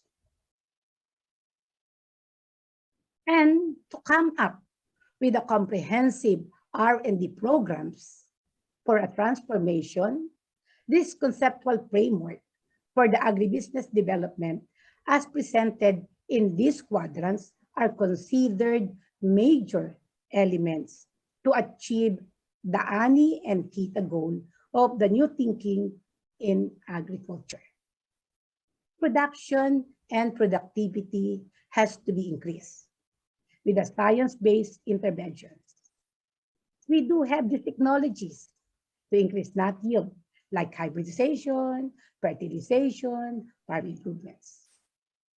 Product development through modernization of processes for quality improvement and economic viability are the major focus of the coconut research for development. The advanced technologies already developed and to be developed through research and development are the key towards competitiveness globally and locally.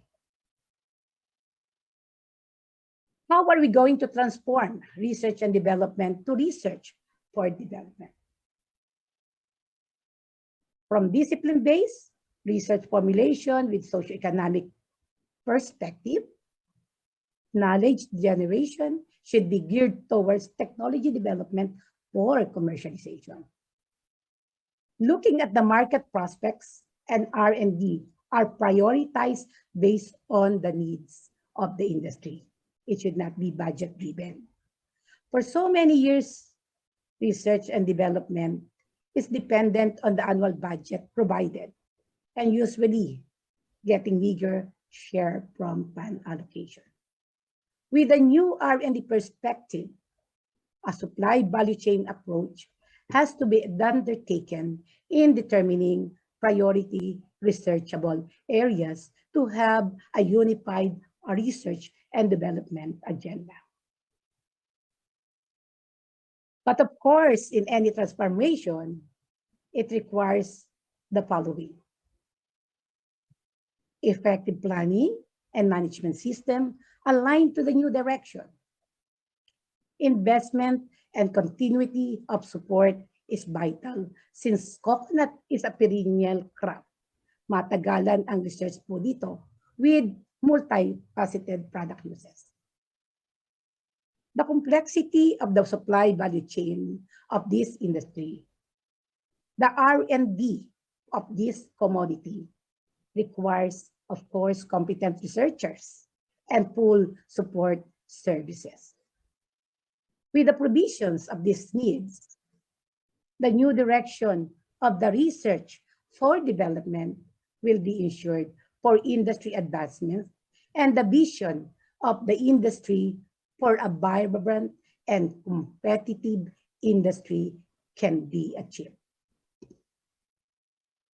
Just to highlight the transformation of coconut R&D, benchmark from where we have started, the R&D towards research for development can be achieved through substantive support, research investment, inclusive agenda setting, impact assessment, and that can be done through consultations. And to move forward, progress can be achieved through modernization of research and development facilities, including the research manpower, the need for succession plan of our researchers, because our researchers are not young anymore. Most of them are aging too, like the coconuts. They are now senile. Young generation has to be engaged in coconut R&D for continuity and sustainability of the research for development programs. Research for development strategies has to be geared towards supporting the needs of the industry. The first is the technical support to massive planting of quality planting materials like hybrids or outstanding dwarfs and outstanding talls. Deployment of responsive research for development in addressing needs and gaps of the industry. We have to incubate research outputs so that we can validate technically and we can determine the economic viability of these research outputs. Modern innovations to accelerate technology development is a must. And lastly, effective technology delivery system to enhance technology utilization. It has to be delivered to the target end users. These are major considerations. As presented here, we have a proposed conceptual framework of participatory technology development and utilization. This can be adapted with the participation of the technology generator and potential users with facilitation coming from the extension workers anchored to the needs and effective transfer of technologies. Right now, these are the current research programs and perceived outcome of research for development. So far, the research and development branch of PCA, with the support of other research institutions, academe, and of course, with the funding support of different institutions, we are centered on production research, product development, modernization, with direct outcome of increased yield or ANI, increased income or kita, and competitiveness. As mentioned earlier, it is imperative that research for development has to be mainstream across the supply value chain of the industry as inputs to production, processing, and marketing. For all of this, the need for convergence of interagency and stakeholders for unified directions. With the support of science-based intervention, we expect to have 3 times higher of the average yield for increased production is expected as far as production and productivity program is concerned. For the increased income of coconut farmers, we would like to achieve at least 50% increase of their income as projected and hopefully 25% improved supply utilization with the copra quality improvement and direct copra marketing program. The integrated processing and product diversification of high-value products with market potential will definitely improve the domestic utilization of the whole nuts with higher value, and we will be improving our competitiveness. As presented here, we have developed these technologies. We have here salt fertilization to increase yield. Included here is also the organic fertilization, under nutrition, and water management system. Still included in the production and productivity program, we have the varietal improvement and breeding projects. We are improving breeding through breeding the population for high-value industrial and nutritional coconut products. We are also evaluating the performance of dwarf and by-tall crosses using outstanding varieties with special traits. The RTB also is into performance evaluation of PCA recommended hybrids, considering that we have a big program on hybridization under the Coconut Levy Trust Fund program, and we are now evaluating at different locations under inland and upland and coastal situation with different agro-ecosystems. And of course, we have to protect our gene bank. Our gene bank is one of the biggest gene bank globally, and it is in CRC. Moving on, we have to consider that we have the hybridization program. And we have the model hybrid farms, establishment, performance evaluation in all the regions. We are also mapping the existing outstanding other farms, and of course, the dwarfs, the OPBs in strategic locations. But of course, all of this has to be transferred to the end users. And we have the assisted pollination technique for regional on-farm hybridization through skills training. And we have done that already in Quezon.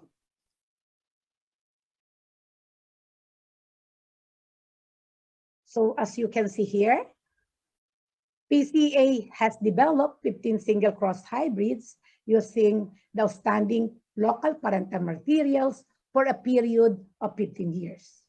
There are 5 recommended hybrids based on copra yield per tree, but with the support of DOSTP card to a 3-year project, there are new hybrids identified for BCO and coconut sap sugar production. And also in 2018, PICARD provided funds for the development of the on-farm hybridization scheme with farmers as the user of the technology. This was made possible, and the technical skills was transferred to the farmers of Quezon, as shown in the right side of the slide. The farmer was able to produce the dwarf and tall hybrids. With this technology, on-farm hybridization can be undertaken by our skilled farmers. Our research for development in support of the hybridization program, with the support of the OSTP card, under the Coconut Farmers Industry Development Plan, a roadmap was developed to have a strategic and unified direction on the way forward on the hybridization program backed up by science. The roadmap includes technology transfer and promotion, socioeconomic policy, capacity building, and manpower development. And the key milestones are identified in consultation with academic stakeholders and research institutions that will ensure sustainability of our hybridization program. On food product development, clinical, nutritional, and commercially viable food products are prioritized with the support of clinical studies. We have the cocoa cheese, the ice cream from Makapuno liquid endosperm, and cosmetic products as byproducts of this Makapuno processing. There are a lot more of these products that can be utilized at the farm level that I cannot present here, but you can have access to all of these technologies in PCA. For the non-food product development, we have COVID response researches like the solar-powered misting disinfection system, coconut ethanol from Lambanog were generated, and utilization of cocoa peat was further enhanced for organic farming. Other products for rural communities that we can offer are the charcoal briquettes, the coir-based pulpboard, and tannin extraction from husk that can be used as natural binder. But of course, in research, we have to be modernized for us to be globally competitive. Modernization is the key. Biotechnology applications, such as the tissue culture for coconut, is a breakthrough. We are second to Mexico in terms of this technology, and the application of molecular techniques has to be explored for us to cope up with the past advancement of this upstream level of research. This is how the coconut somatic embryogenesis technology was developed by our researchers in Albay Research Centers, and we are now geared towards clonal propagation, and we are to optimize the requirements of different growth stages. We are testing the coconuts under the test tube technology, like the test tube babies, wherein we can use not only the plumule, but we can also use other parts of the coconuts. Also, under the biotechnology, we have the molecular disease diagnosis using RT-PCR, and we like detection of the hawk weed. We have also in coconuts the use of RT-PCR to determine whether these are kadang-kadang infected trees, and we can already use that in the field condition. But of course, there are requirements for the transformation. These are the must-be in the transformation to effect transformation for industrialization. Streamlining the current structure is a must. Support to all programs, prioritization of high-impact research projects, and the need for sustainable fund allocation. Further, this should be in research for development should be compliant. Addressing the gaps and needs through unified and inclusive direction of the research for development. We have to protect our development technologies. Through IPR, we can do that. Development of business-friendly researchers, more focus on rural-based enterprises, and for sustainability of our long-term researches, competency development of researchers, and succession plan has to be part of the R&D agenda. Thank you, and good morning again. Thank you so much once more, ladies and gentlemen. Our very own DA Erlene talking about Coconut Research Agenda. Hindi na po tayo magbe-break. I believe we're going to be moving along. And up next, we are going to be hearing from our reactor. Our reactor is going to be wrapping up the 3 different presentations brought to us. And magbibigay pa po siya ng sabihin natin comprehensive look at how the supply-demand gap and technologies are affecting the industry. Let's all hear from the Executive Director of DOST, Philippine Council for Agriculture, Aquatic and Natural Resources Research and Development from Picard. Let's all give a warm welcome to Dr. Reynaldo V. Iborra. Good morning po, Doc. Good morning. Maraming salamat, Leo. First of all, I would like to congratulate all the presenters for the very clear and comprehensive presentation. And also to the keynote speech of the Secretary, which basically set the tone for the discussion and for this particular forum. Based on the different presentation, it is quite obvious that we will be able to improve coconut productivity through R&D. But it has to be very focused, it has to be well funded, and at the same time, it should not end in R&D alone, but you have to have proper technology transfer, be it through the usual extension system or commercialization of technologies that were developed. What is quite remarkable in the presentation, especially from the report given by Dr. Agdepa, my colleagues from the UST, is regarding the very promising effect of BCO for COVID-19. And what is good is that we are hoping that this particular results will be further studied and later on found to be one of the potential cure for the disease. And in so doing, we are hoping that it's going to increase also the interest of people in BCO and probably also further support the development of the industry. Regarding the hybridization program presented by D.A. Rosales, it was a very clear presentation, and we are hoping that most of the particular targets in the hybridization is well defined so that the different R&D intervention can be properly put in place. At present, as mentioned by the Secretary, the UST Picard has an ISP on coconut. ISP is Industry Strategic S&T Program. The way we do it in Picard is we determine the commodity, we analyze the needs of the industry, and identify the specific S&T intervention that should be used in order to address particular problem and increase productivity of a certain commodity or certain sector. So most of the projects that were funded by Picard is directed towards that.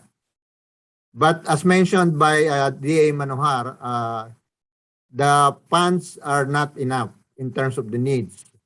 Because even if DOS is putting so much resources in coconut research, we know that the problem is quite big and we can only do so much. So it's very important to have convergence of effort, not only coming from DOST, from DA, from other agencies, and also from the private sector. And then there should be an efficient prioritization of research. It is good to do research, but you have to prioritize so that you can have immediate impact and can be felt by the industry. And those are the things that are being considered in prioritizing the different research intervention.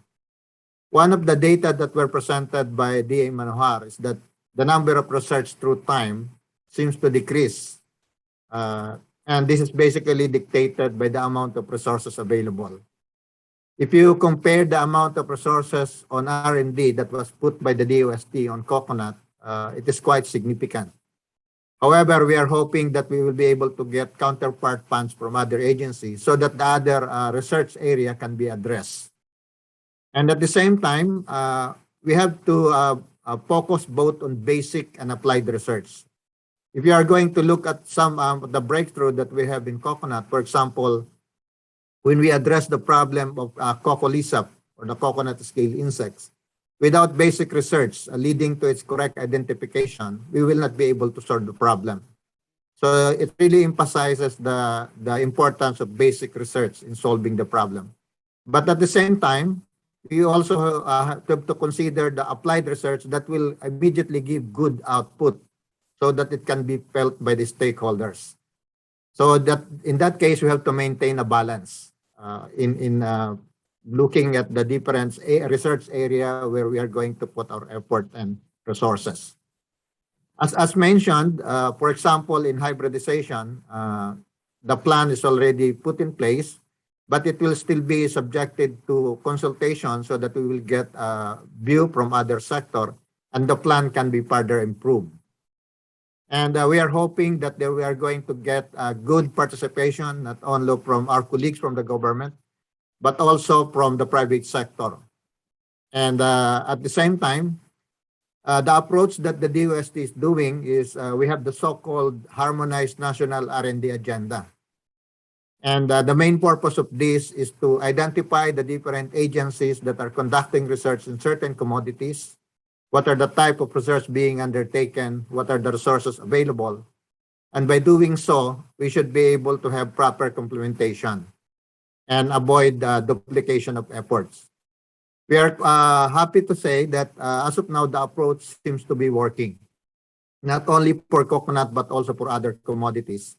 However, since the resources is still limited, it's just really very important to have convergence of effort. So it will be harmonization and convergence. And I'm very happy now that PCA is actually have a very defined direction in terms of research under the leadership of Administrator Madrigal and also under D. Erlin and D.A. Rosales. And I hope that the DOST, DA and other agency can work together and be able to address the main problem of the industry.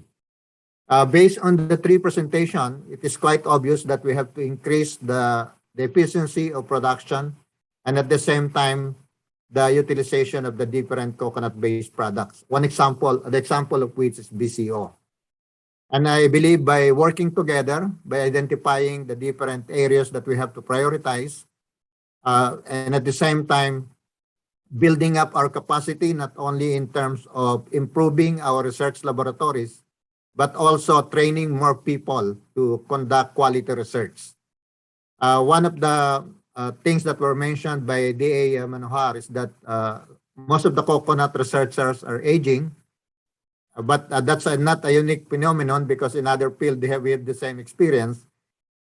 But the government at present, for example, DOST has a good program to address that particular problem by providing scholarship at the graduate level. And I'm very glad that under the Coco Levy Fund, there's a provision to provide scholarship for bachelor's degree for coconut, the sons and daughters of coconut farmers.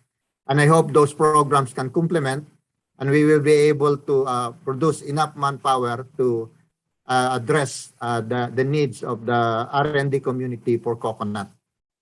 So I'm hoping that this discussion now, we will be able to identify areas where we can actually have proper complementation and harmonization of efforts, and at the same time be able to get commitment in terms of providing support, not only moral support, but hopefully financial support so that all the necessary work can be done.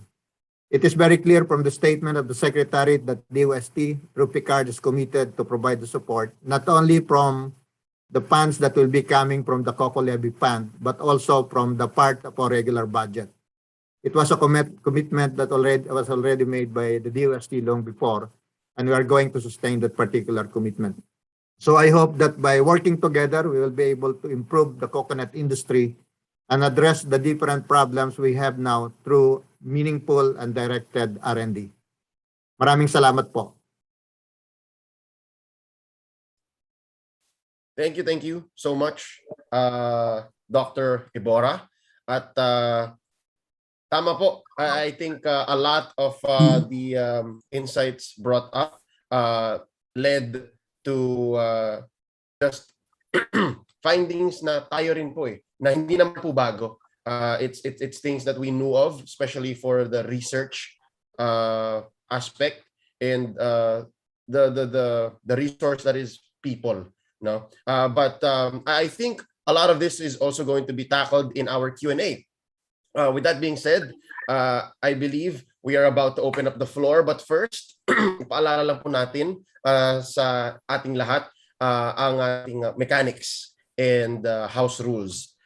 What do we have to do to be able to have our question asked? And ano nga ba ang magiging paraan kung paano pwedeng maitanong ang ating questions First up, there is a Q&A button and meron din pong chat, no? So far, we have had presenters, we have had our keynote speaker, and we have had our reactor. Naipresenta na po nila ang kanilang mga punto, and now it's time for us, the attendees, and those who are curious or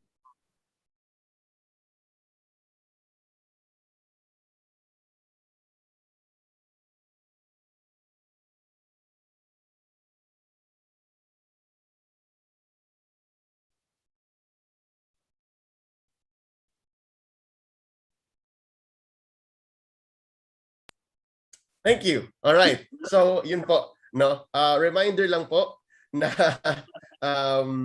meron po tayong Q&A button. So, pwede niyo po ilagay ang inyong email or pangalan kung gusto niyo po, and then we will address it. The moderators and the rapporteurs will be bringing up your question to the floor, or pwede rin po sa chat, no? Nandyan din po. And if you would like, kung mabigyan po tayo ng tsansa na tayo po mismo ang magtanong, please make sure that our background is clear and malinaw po ang ating camera para po engaging ang conversation. All right? So without further ado, I believe it's time for us to introduce our moderator. And it is with great honor that I would like for all of us to welcome the Division Chief of PCA LSD, our moderator for today's Q&A. Let's all give a warm welcome to Miss Maria Celia M. Raquepo. Thanks, Leo. Gusto natin muling pasalamatan ang mga nag-present at nakatutok sa ating huling araw ng ating 5-day webinar seminar or series na may temang sa Masaganang Ani at Mataas na Kita ni Juan, Siyensya at Teknolohiya ang Kailangan. Muli nagpapasalamat po tayo sa dalawang magiting na Deputy Administrators ng PCA, si Ms. Manohar at si Mr. Rosales, at kay Dr. Imelda Agdepa, ang scientist mula sa DOST FNRI.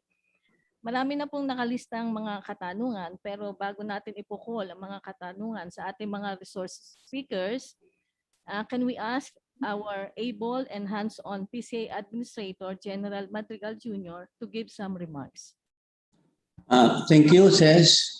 Una po sa lahat, kami po ay nagpapasalamat lalo sa pamunuan ng Department of Science and Technology sa pamumuno ni Secretary Fortunato de la Peña, and of course sa aming very hardworking and very reliable partner sa DOST Picard, Dr. Ray Iborra, for the continued support that you have been providing to the Philippine Coconut Authority. Nakita po natin yung kahalagahan nga ng having a real and concrete direction for PCA's Research for Development Program. Para yung prioritization at magkaroon ng sabi nga ng tamang paglagay ng pondo nitong ating research for future programs. Ngayon po, sabi nga, nakikita po natin yung kahalagahan ng ipinakita sa mga, lalong-lalo na sa presentation ni Dr. Agdepa doon sa FNRI, yung how we should be able to capitalize on the health and environmental benefits of the coconut. And that there should be continued research. Na sabi nga po ni Dr. Dairit, kumbaga sa nasa pa tayo, panimulang stages pa to be able to really prove that the virgin coconut oil is can be a good treatment, hindi lamang po adjunct supplement, but rather a treatment for coconut, kasi yun po itinatya sa COVID, dahil yun po ang tinatanong sa atin, pwede na bang sabihin na siya ay gamot, pero sa ngayon ang sabi, ang level natin ay pa lamang, sabi, adjunct food supplement, parang food supplement, kumbaga. At may mga karagdagang pang researches na dapat na gawin. And dito po, siguro sa aking, ngayon, may mga ibang Let me be the one to ask, ito may mga series of notes akong ginawa, no? Kasi ang topic natin ngayon is addressing supply and demand gap. Kaya nga ina natin dito yung hybridization, no? But when we talk of addressing supply and demand gap, ang isang tema po na kailangan natin ay maiayos natin ang ating coconut statistics, no? Kasi dapat maganda ang ating ang ating statistics, collection method, lalong-lalo na sa production, and yung statistics din natin sa merkado para napagtutugma natin. Ayan, sinasabi nga, i-addressing the supply and demand gap, nakukuha natin yung tamang datos ng gaano ba ang ating pinuproduce, saan ba dapat tayo magpuproduce, sa dami ng ating mga produkto, at nasaan ba, ano ba ang hinahanap ng merkado. So ito po, kami sa PCA nagkaroon ng internal discussion. No? We came up with some challenges in Philippine coconut statistics. No? And if I may share, no, our screen.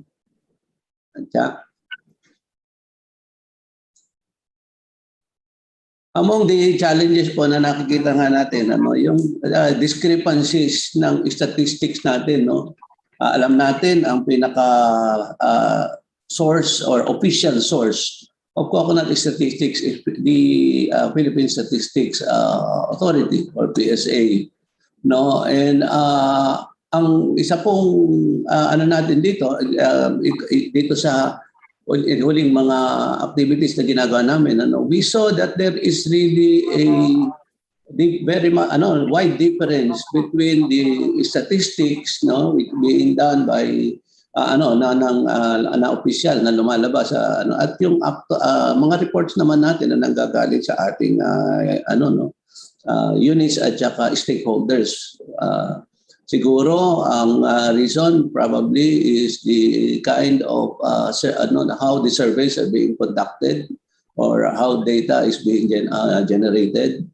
Tapos siguro po yung problema rin ng iba-ibang ahensya natin na involved in collecting data from PCA, no, from the Philippine Statistics Authority, from the Bureau of Customs, from our Department of Trade and Industry, no, na ma-harmonize itong ating mga data, yung data sources, both sa side po ng consumption at sa side ng ng production.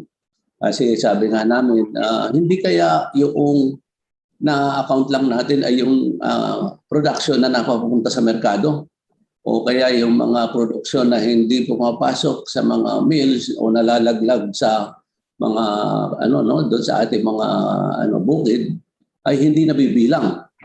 So we really need science, and technology to be able to come up with a very sabi nga real near real time information and statistics on this aspect.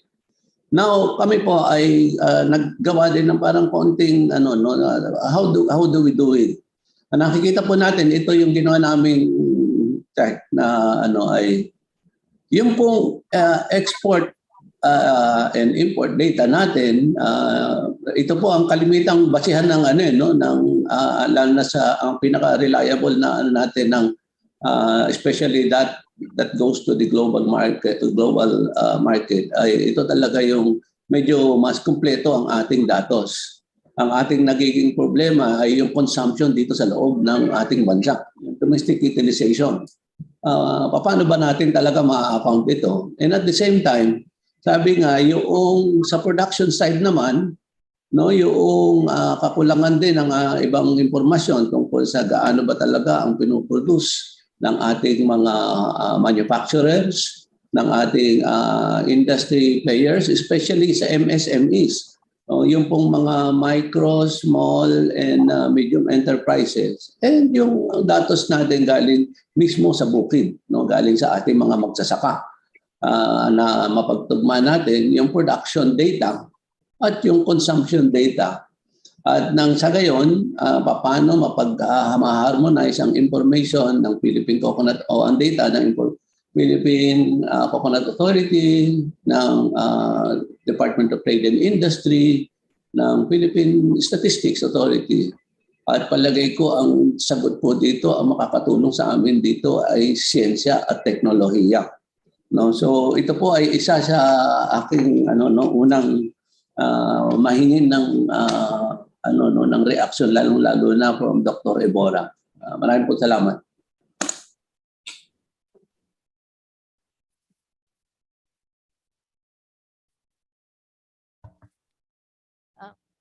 Thank you, Administrator Madrigal. So, punta na po tayo sa Q&A portion. Meron po kaming nailista na... Yes, I think Dr. Ebora will be saying something tungkol doon. Maraming salamat po. Tungkol po doon sa pangangailangan sa pag-aayos ng mga datos, yung data gathering and related statistics, willing po ang PICARD na mag-provide ng support. Yung initial discussion na namin kay DA Manuhar na kung kailangan ng suporta galing sa DOST PICARD, willing po kami na mag-provide ng support para makuha po natin yung mga tamang information. So we are just waiting for the proposal to be submitted to us, and we are very willing to provide the support. Salamat po. Salamat po. Thank you po, Director Ebora. So meron po tayong mga 10 questions na nakalista. Ang first question ay will be addressed to the DA Ruel. Yung po munang una kay Secretary de la Peña. So ang sabi po ni Criselito Martin Salvador, good morning, Secretary de la Peña. May mga learning modules at mechanization program po ba ang DOST at PhilMec ukol sa paggawa ng activated carbon hango sa cocoa charcoal at the community level para po sa mga coconut farmer, co-ops at association sa Region 4A. Taga Lopez, Quezon po ako.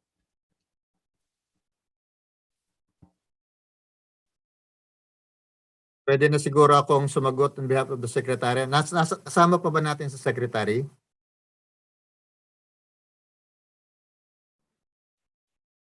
Sige po, Director Ebora, pakisugot. Bali, yung pong mga projects namin sa PhilMec, hindi ko po gaanong ma-recall kung mayroong specific project doon sa that particular commodity. Pero willing po kami na tingnan at i-consider kung ano yung probable support that we could provide sa parte po ng R&D. Pero yung pong production, kailangan po sigurong tingnan ng PCA yon o ng PhilMec. Dahil ang support po na pwedeng ibigay ng DOST at this time coming from PICARD is for R&D. Pero very willing po kami na bigyan po yun ng suporta. Maraming salamat po. Thank you po, Director Ebora. Yung question pong dalawa will be addressed to DA Rosales. From Jonathan D. and Caselito Martin Salvador, can coconut hybrid still be considered non-GMO? And kasama po ba sa hybridization program ninyo yung Orgulyo Hybrid Tall Variety? Umangkat po kami nito from PCA Zamboanga with technical support from Dr. Rivera. And maaari po ba kaming lumahok sa hybrid seed nut production program ninyo sa farm level? Sir DA. Magandang umaga po. Para po sa unang katanungan, ang ating pong coconut hybrid ay non-GMO. Hindi po siya genetically modified organism. At bagkus, ang ating pong hybrid is a product of conventional breeding. Kung saan pinipili po natin yung mga desired na mga katangian ng ating parent farm. So pinipili po natin yung mother at father ng ating hybrid para makuha natin yung mga natatanging katangian nito para magamit natin sa either sa processing o sa iba pa nating pangangailangan ng industriya. With that also, dahil maganda yung mga katangian, ay mas mataas ang antas ng productivity nito kaysa doon sa conventional na local varieties or even the dwarf variety. Also, to highlight, wala pong manipulation of the genetic constitution through genetic engineering. So again, hindi po ito genetically modified organism. Doon po naman sa pangalawang katanungan na kung yung orgulyo po ay bahagi ng ating hybridization program, hindi pa po. Kailangan po natin itong i-rehistro muna sa National Seed Industry Council. So maganda po itong orgulyo. Hybrid po ito na dinevelop po ng ating Zamboanga Research Center na kung saan gumamit sila ng mixture ng 8 na base population ng coconut. Ito po ay ating pagyayamanin ang paggamit nito. Maganda ng simula ang nagawa po ng ating Research and Development branch sa pag-develop nito. At ito nga po ay i-enlist natin para lalo mapagyaman, mapalawig ang paggamit nito by enlisting it sa National Seed Industry Council. Yun po. Thank you, DA Rosales. Yung pong ating DA for Research and Development Branch, meron po bang idadagdag si DA Manuhar? Okay. Thank you, Ces, for that question. Gusto ko lang suportahan yung sinagot ni DA Ruel. Actually, I had a very long discussion with the PICARD Executive Director na pwede po naman nating isama yan, pero of course, kailangan lang po nating magkaroon ng performance evaluation bago mag-distribute. Kasi importante po tayo na magkaroon ng kasiguraduhan, especially doon sa magiging bunga niyan. So, may performance evaluation naman, but ginawa natin po yan sa Zamboanga Research Center. So, willing po ang PICARD, according to Dr. Ibora, na narito naman siya, na they're willing to support that multi-location testing of the different hybrids, including that Orgulyo, which is the synthetic variety na developed noon. So with that, ma-assure natin ang ating mga recipient kung meron tayong on-farm or tinatawag nating multi-location testing. Kasi mag-iiba-iba din siyempre ang performance niya at a different environment. So yun yung dapat natin gawin muna prior to massive distribution. Thank you, Ces. Thank you po, DA Manuhar. May follow-up question po para po kay DA Manuhar from Criselito Martin Salvador. May programa po ba kayo to address the issue of our aging researchers? Marami pong estudyante from Quainas or Quezon National Agricultural School na maaaring tumugon sa panawagan ninyo with the encouragement and financial support. Meron din po silang well-equipped laboratory for food processing and product development? Okay. Magandang suggestion yan, magandang reaction. As what I have said, binalidate din naman ni Dr. Ibora, marami sa aming mga researcher, I for one, I'm already leaving, and there are a lot who will also be leaving. So we have to be prepared doon sa magiging sitwasyon. Alam naman natin na research and development for coconut as a perennial crop ay napakahaba ng tinatakbo ng isang research. So pinakamakli na siguro yan 2 years. So, yun, maganda na marami tayong mga estudyante at isa nga yan sa nakikita natin, tama yan, dapat siguro ang PCA, and before I leave, I will prepare a program na magkakaroon na tayo ng parang search sa iba't ibang mga universities. And then with the scholarship of PICARD, I think we will be able to address that kind of succession plan. And of course, with the administrator here, it has to be included in the research agenda na magkaroon tayo ng participation with different universities. As a starting point, maybe what we can do is pwede tayong call for proposals from different universities, thesis. We can support the thesis of these students habang nagtithesis pa sila, ini-enhance na natin yung skills nila at nakaka-engage na po sila sa research and development program. So yun po ang magandang makikita natin, and I hope that PICARD will be helping us on that aspect kasi meron silang scholarship program. Plus, itong sa ating trust fund law, nakasama rin po ang scholarship. But as a starting point, we can involve all the universities on this aspect.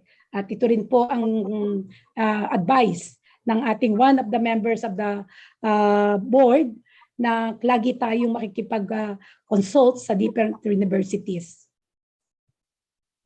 Thank you, D.A. Manohar. The next question is addressed to Dr. Imelda Agdepa from Mr. Benigno Pecson. What you presented is excellent in initial work. Will ongoing and future work address the effects of BCO on the Delta and other mutations of COVID-19? Dr. Agdepa. Yes, good morning to everyone.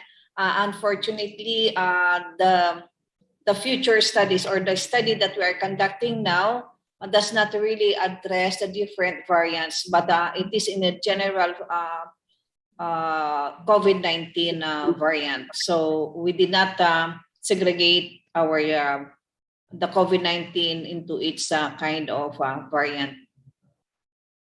Thank you. Thank you, Dr. Agdepa. Another question to D.A. Manohar. From Mr. Benigno Pecson, increasing farmer income through modernization with the coconut industry likely would involve utilization of agricultural production systems other than coconut depending upon local conditions. How far is PCA willing to invest in these other production systems, other crops and livestock, including non-traditional systems such as beekeeping? Such other systems may in fact outperform coconut in revenue generation. What measures are being taken by PCA to coordinate with other DA sectors? How can silos specializing in other agriculture commodities be bridged? So after po ni DA Manohar, maybe Administrator Madrigal can also add answer. Actually, Cez, thank you very much. As what I have said in my presentation, there is already a transformation. And one of the major concern is, of course, yung makadevelop tayo ng farmer-friendly and business-friendly technologies that will help increase income of our coconut farmers. Pero of course, yung programa ngayon at yung setup ng PCA, we don't have that program yet on the socio-economic research to address the problem. Actually, tama naman si Dr. Pecson that the focus should be on, of course, naka-ano tayo sa welfare ng ating coconut farmers. But with these technologies that we have now, karamihan po ng technologies, when I took my office here in PCA as Deputy Administrator, malaki pong transformation ang ginawa namin. Karamihan ay yung mga commercially viable technologies at saka po sa level ng ating mga coconut farmers like mga charcoal briquette, mga decorticating.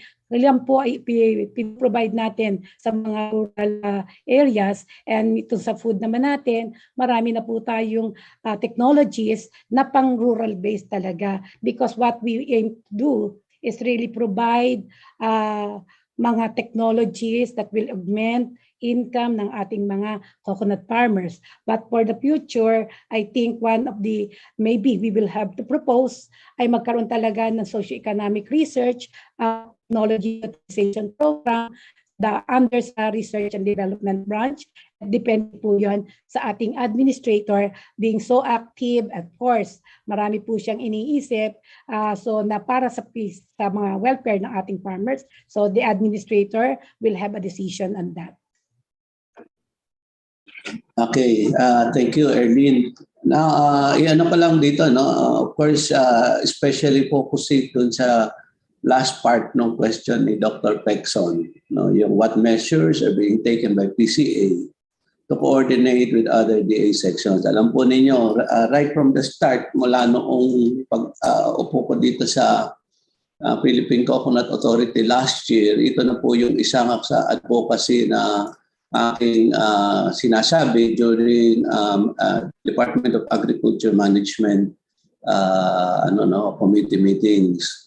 Na alam po ninyo, napakalawak ng napakalawak ng concerns na hinaano ng ating agriculture, at napakaraming bureaus and attached agencies, kung di ako nagkakamali, 27 bureaus and attached agencies. At ito po yung isa sa ngayon na isa sa mga pinaka sentro ng programa ni Secretary Da, yung tinatawag niyang 1DA concept. At ganoon din ang sabi ko nung isang taon, sana yung mga expertise and programs of other agencies ay nakakatulong dito sa atin sa ating sa Philippine Coconut Authority in particular.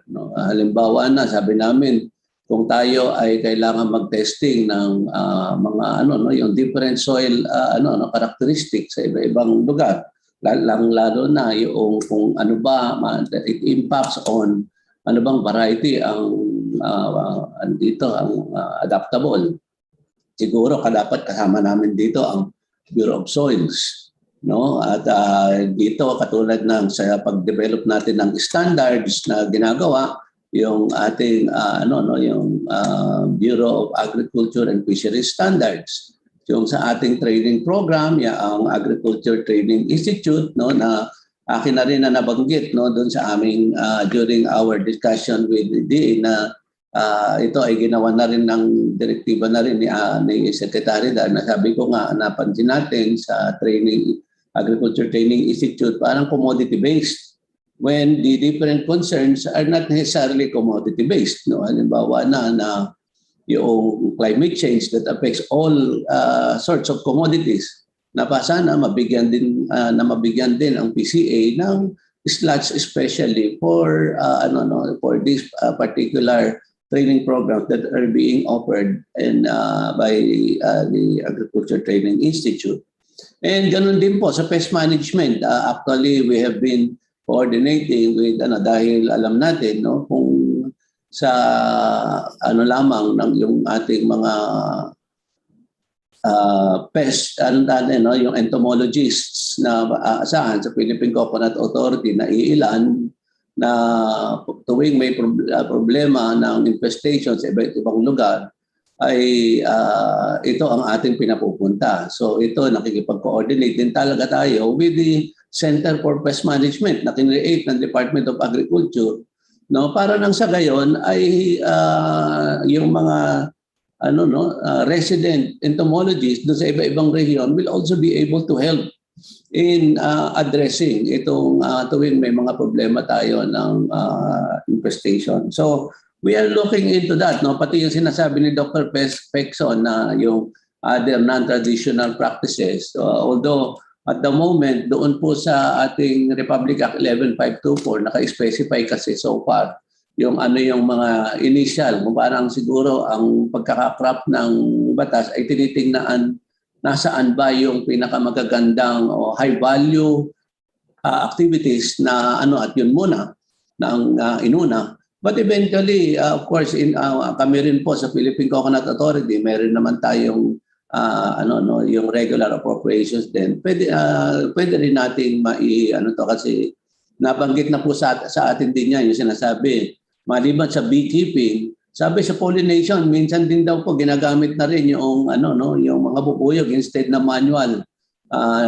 Ginagamit na lang sa pollination natin ay yung mismong mga natural pollinators na alam naman natin yan na yung mga bubuyog sa bulaklak kaya maraming ay natural na nangyayari. So of course we will be we are actually at the moment we have created regional DA 1DA committees na that was approved by Secretary Dan nung i-present namin, that we will be asking the different bureaus and the support of the regional DA executive directors to support us in the development of the coconut industry, and magbuo kami ng committee mismo together with the regional executive director na parang co-chair focusing on coconut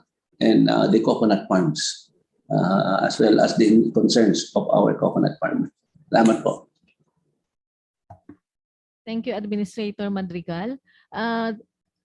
Meron pong nag-raise ng hand, si Michael Angelo Relano.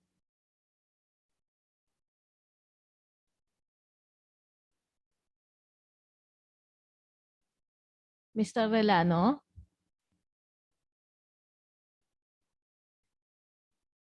So, Nakamute pa si Mr. Relano, baka hindi siya makapag-ano. Please unmute. May, ay, wala. from the host. Ay, wala na po. Ay, hindi na po nagre-respond. So, meron pong another question is for Dr. Agdepa. Ma'am, how about studies on use of BCO plus calamansi against COVID?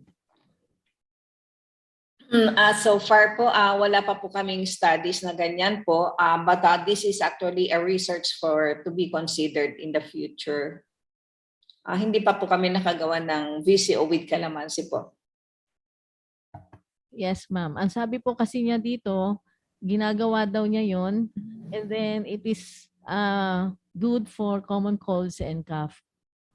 Thank you. O naman siguro po, kasi we all know very well that calamansi is very good for good for a source of vitamin C, which actually acts on immune system also.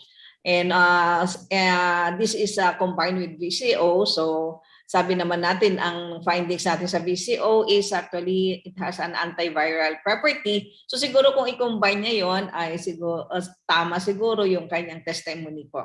Pero no research or scientific basis can still be presented as of the current time. Thank you po. But this can be considered in the future. Thank you po. Thank you po. This question can be directed to DA Manohar and DA Roel Rosales. How can we avail of the technology transfer of R&D to our benefits as association and using such technology in our economic endeavors, such as processing facilities, BCO, vegetable oils, and others, and advancement for coconut farmers' progress? This is from Engineer Rosalito Gomba. DA Manohar? Okay, thank you, Ses. Actually, in my presentation, I presented there the technology transfer system wherein isasama natin po yung possible end user, and then of course with the support to be facilitated ng ating extension worker, and with the participation of the researcher who developed the technology. With that kind of system, we can have po parang yung i-converge natin yung tatlong key players na yon until na magawa nila or ma-implement yung ma-transfer effectively yung technology. And that is what we call incubation, na bago mo i-transfer, meron na trial na tinitingnan ang economic viability at technical feasibility. Of course, most of the researches or technology development ay nangyayari sa ating research center. So what we have to propose really in the new research for development is magkaroon tayo ng tinatawag na research, extension, and end user continuum. That's the way to go. Kaya po nasasabi pag minsan na ang ating mga researches ay nasa publication, na-retain lang sa PCA Research Center is because we really have to adopt a very effective and efficient technology transfer or extension delivery system. Yun po ang key para magkaroon ng higher technology utilization. And we are calling some of these organizations, if they can propose a kind of a system, then PCA research and development team are willing to be your partner in this and undertaking for us to be utilizing the technologies generated. Lahat naman po ng purpose ng technology development is for that to be used, not only for knowledge, not only to be printed sa book, but of course, it has to reach that the end user, and these are the farmers. Kaya yun po ang bagong transformation na instead na research for development, it is now research for development, and that is aligned to the new thinking of agriculture of our very own Secretary William Dar. Sinasang-ayunan ko ang sinabi ni DA Manuhar. Kailangan ang pag-analisa ngayon, ang pagtingin sa industriya ay ang through the entire value chain system. At ito pa nga ang magandang nangyayari, ang PCA mismo ay nag-a-undergo ng transformation process kung saan ay mas malawak ang ugnayan natin sa ating mga stakeholders through constant forum and dialogue. That way, we will be able to craft practical and applicable research work towards operationalization, towards productivity, towards the necessary product lines, addressing the concern of the market. So napakaganda po ang nangyayari ngayon. Ang mga result po ng research study natin ay nakikita na at naisasang-ayon sa talagang pangangailangan ng industriya. Thank you po. We will be having two questions from our audience, from Ruben Villarreal.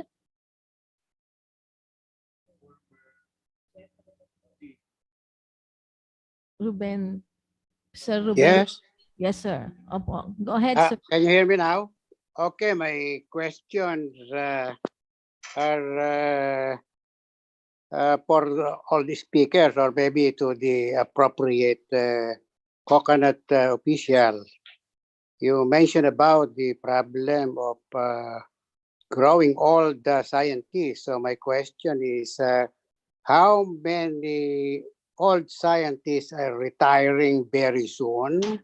And the second question is, how many young scientists are now enrolled either for their MS or for their PhD program? Because we really have to address this. I think it is common all over the Philippines that we attract less and less young scientists to go into research, especially in agriculture. So yun ang tanong ko sa mga kinauukulan. Arlene? Yes, sir. Okay. Thank you, sir. Dr. Villarreal. Okay. First, I'll be the first one. I'll be retiring this September. Second, the average age of our researchers is between 57 to 60 years old. 5 years from now, if they will be just like me na abutin yung 42 years na nagtiyaga at nagpunyagi sa research ng PCA. So maybe 20% will be retiring in 5 years from now. Kasi po marami ng 60 years old. So mandatory, we really have to leave. Regarding the scientists who are enrolled on advanced studies, right now we have 2 na nasa abroad po for advanced studies. And then we hope that we will have the young generation na maging scholars ng PICARD. But right now, we cannot send them to studies kasi po pag pinalabas pa namin ang karamihan at nagsabay-sabay, wala na pong maiiwan na magre-research dito. So, hindi po kami makapagpadala ng marami because ginagawa natin padalwa-dalwa, isa kasi po marami na pong kakaunti na po ang mga researchers sa coconut dito sa Philippine Coconut Authority. If I may add, sir. Sige, dagdagan mo. Yes, sir. If I may add, Dr. Villarreal. Alam po ninyo, sir, ito yung isa sa nakita ko dito nung pagdating natin dito sa Philippine Coconut Authority. No, una po yung considering nakita natin yung kakulangan ng succession planning sa mga tauhan dahil sabi nung tinitingnan natin ilan ba ang ating plant breeders Tapos sabi nga natin, dapat yung plant breeders natin corresponds to the number of our seed farms. Dahil dapat yung seed farm natin ay supervised by plant breeders. Ilan ba ang ating entomologists? No, para yung tuwing mayroong pest infestation, hindi tayo nagmumove ng mga tao, no, na may halimbawa mga regional director na nasa isang lugar, papupuntahin natin sa ibang lugar, if only to address yung natin, ano, o kaya kung halimbawa may mga pangailangan pang ibang mga mga problem specific na mga kaya and considering po yung strength ng PCA at the moment, no, at ang sabi nga ang PCA sa ngayon, hindi po katulad ng PCA siguro 20, 30 years ago, no, na malawak, malaki ang natin, ano, at ang ating organisasyon po ngayon ay maliit. And what we do now is, sa kakulangan nga ng succession planning, is maximize on partnership. Kung kaya nga po dito, in the case of, even sa University of the Philippines at Los Baños, when we were discussing with UPLB and of course with PICARD, sabi nga natin, ilan na ba yung naiiwan para sa coconut researches? No, nasabi nga even in dito po na mukhang kailangan dagdagan, no, and this can be done by yung real engagement with other state universities also. No, in fact, Bisaya, sabi nga iisa yung nakikita natin na mayroon ding expertise sa coconut, yan nandiyan sa BSU. Tapos yung sa Mindanao, ganun din. So ito sir, we are gathering itong nakikita natin na iba pang mga mga expertise na kailangan ng ating industriya, engaging with the different state colleges and academe, plus engaging with other institutions upang mapag-interface, mapagtugma-tugma at magkatulungan sa pangangailangan. Katulad na lang po ng development plan na ito na we really had to get with the support of our experts from the academy. So, naman po, kasama po sa ating transformation roadmap, itong ating programa for, sabi nga, succession planning and capacity building of our institution. Salamat po. Okay, may dagdag na tanong. Sa inyong karanasan sa PCA,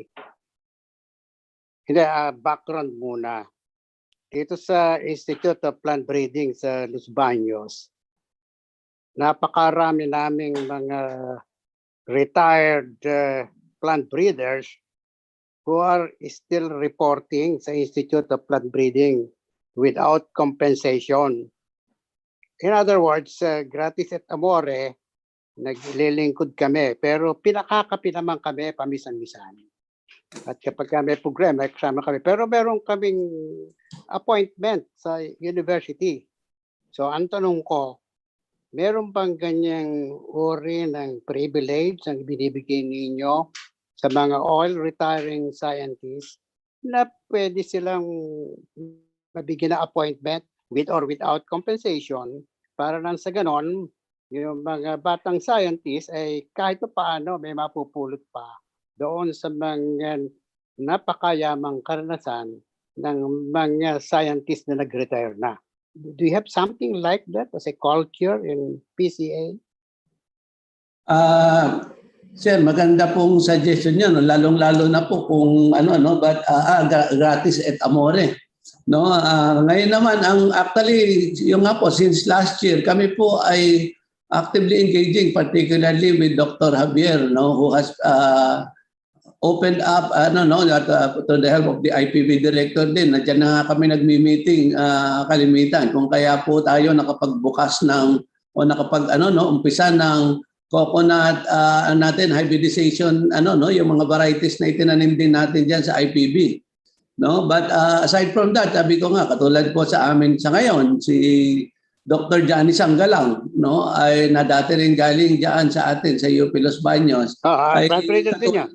ay katulong naman po namin. Nandun po siya sa North Cotabato ngayon, no? Kasama namin dito sa Philippine Coconut Authority. But of course, will be yung aming engagement with camp continues to to prosper.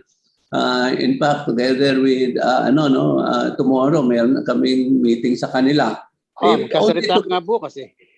If only to get of course to gather yung mga bright the wisdom of our yung ating mga ng mga sabi nga mga magagaling na mga predecessors dito po sa industriya. Thank you. Maraming salamat. See you tomorrow. Salamat po. Marami pong salamat Dr. Villaruel at kay Admin Villarreal and kay Admin Madrigal and DA Manuhar. So we will be having only 2 questions from our audience. Since meron po tayong mangyayaring closing program mamaya, so ilimit na po natin o i-close na po natin yung ating Q&A portion. And we would like to take this opportunity for those who commented positively. Marami pong salamat sa mga comments ninyo. And then yung pong mga questions na hindi po namin nasagot, we will try to answer them through your emails. Ay, naku, dumami na po ang ating question uli sa ating mga audience. 4 na po sila. So, i-continuous na po natin yung question. First, we will hear from Miss Micheline Garcia, and then kay Dr. Emil Javier, and then kay Mr. Cuino, and then kay Miss Agnes. Thank you po. Miss Micheline Garcia.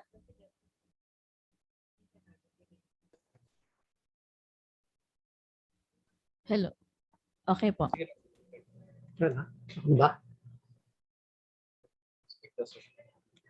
Hello. Sa Region 12 to, si Johnny Sanggalang. Yes, sir. Okay. Actually, nag-chat ako kanina and then may tanong kasi ako kasi I heard before na sa PCA daw may mga nag-study leave na researchers but then they are only allowed paid leave for about 6 months. After 6 months, parang on their own na, no? I think this is very, parang disincentive ito dun sa mga researchers natin, especially yung nag-i-study leave, no? I was wondering kung pwedeng, baguhin itong policy na to. Thank you, sir. No? Ito, sir, ang problema, actually, this has been brought to my attention before, but ang problema po natin yung ating COA regulations. No, yun po ang ating basihan lang po ng ng authority na kaya nating ibigay ay base lang din sa yung inaalaw ng ating regulations. May mga binabanggit nga but sa ibang ahensya mayroong silang ibang arrangement. I don't know how they are doing that, no, pero dito po sa atin ay unless probably it will have to go up for yung sabi nga mga itataas natin ang level ng approval papunta sa sa mga nakatataas natin, but otherwise probably what we can do is to put this to the attention of our yung ating lang na sa audit and of course sa mga decision makers to be able to change these policies that sabi nga medyo na co-constrain ang ating authority to pursue our effort to pursue further studies. Kasi malaking problema kasi yan gawa ng yung mga pinapaaral natin na mag PhD or masters, malaki ang chance na hindi na sila bumalik after matapos sila kung hindi regular yung pay nila as scholars ba. So malaking negative impact yan sa ating research system. Yes, sir. Opo, sige po. At yun nga po, at andito naman si D.A. Wally. I don't know kung hawak mo, Wally, yung polisiya na pinagbabasihan natin ito. Sorry sir, hindi ko dala yung wala sa akin yung papel sir. But we will definitely look into that yung sa CSC for yung support natin to our researchers. And we also are coming up with a policy to provide some augmentation to our personnel, specifically those who are taking masteral courses para makatulong tayo sa kanilang further studies, sir. Yes, sir.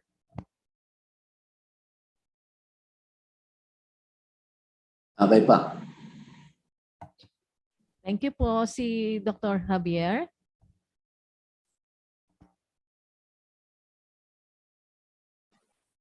Magandang tanghali sa ating lahat. Okay ba ako? Narinig nyo? Yes, sir. Narinig po. Magandang umaga, admin. Yes, sir. Sorry, late ako nakapasok kasi meron pa akong ibang meeting kanina umaga. Admin and Erlene, hindi ba in our last meetings with the previous chancellors, nag-agree tayo that we will have a PCA UPLB research unit based in UPLB. Yun ang ating basis for succession planning to involve the other universities. So, ang UPLB with the old chancellor and the new one, they have constituted a coconut research team already. The idea is to have as many as 4 or 5 PhDs who will constitute a team at UPLB to conduct research and graduate training for coconut. Now, the idea is this group in UPLB, jointly with the PCA under Erlene, Deputy for R&D, will put together projects that can be funded by, mabuti nandito si Dr. Ebora and maybe DA Bar. Ang idea is, yung mga research projects na yan will align with the priorities set by PCA in different fields. And this will be the opportunity to hire research assistants who will become masteral and doctoral students of this faculty.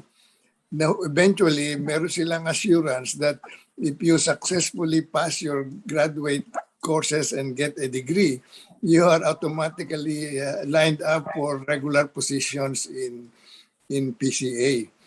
In fact, admin, nagkaintindihan na tayo. We have got the permission of the the IPB director. There is a room there na be the office of the PCA UPLB research team. The idea is later on you will assign a resident PCA researcher to put together to this different research on coconut jointly between the university and PCA with funding from PICARD and DA Bar. Na-reserve na yung area na yan, pero medyo naantala kasi nagkaroon tayo ng bagong chancellor. But I know the new chancellor is very open. So, yun ang sagot doon sa succession planning. At the same time, if we have such research teams in UPLB, in VISCA, in USM, at least 3 areas or southeastern Philippines, automatically we can pin down 3 to 5 senior scientists, PhDs to work on coconut. And then yun naman na magiging advisor ng mga young people who will be recruiting to become research assistants and masteral and doctoral students. Of course, the attraction is if you successfully pass your master's and doctoral degree, you're automatically lined up for appointments in the PCA. And with your degrees and so on, then you are very, very qualified. So yun ang ating, I don't know, admin, kasi mahabang usapan natin, baka baka hindi nyo nabanggit. I think we should that kasi yung UPLB committee in Coconut, they're really working now and putting together a research plan. So kung matuloy yan, nandiyan naman si Dr. Ebora, And then we'll get scholarships from DOST. So yun ang magiging successor ng PCA. And of course, yun ang may screening tayo na kailangan pumasa sila with good marks in their masteral and doctoral program to be eligible for the for the regular positions in PCA in the future. So Yes, yun sir. ang mahabang sagot na napag-usapan na natin yan, admin. We had agreement with the old chancellor, but we have to renew it with the new chancellor. Yes, sir.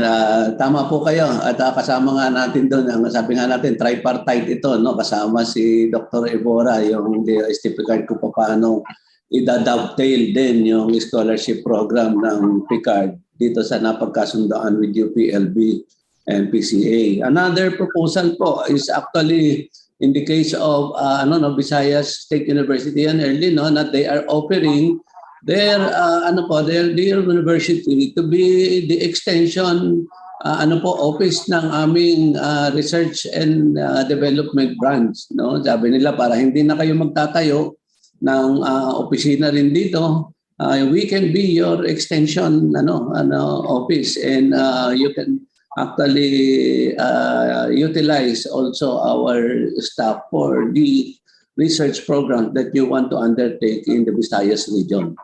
And we are establishing also, ito nga po yung partnership din with doon naman sa area ni Doc Johnny sa Jensan.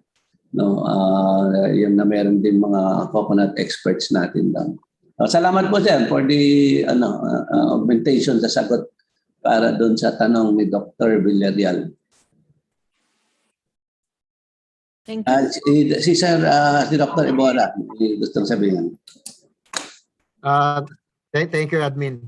Gaya ng nabanggit ni Dr. Javier, may commitment din ang Picard to develop yung program na yon, similar to the great program that we have now.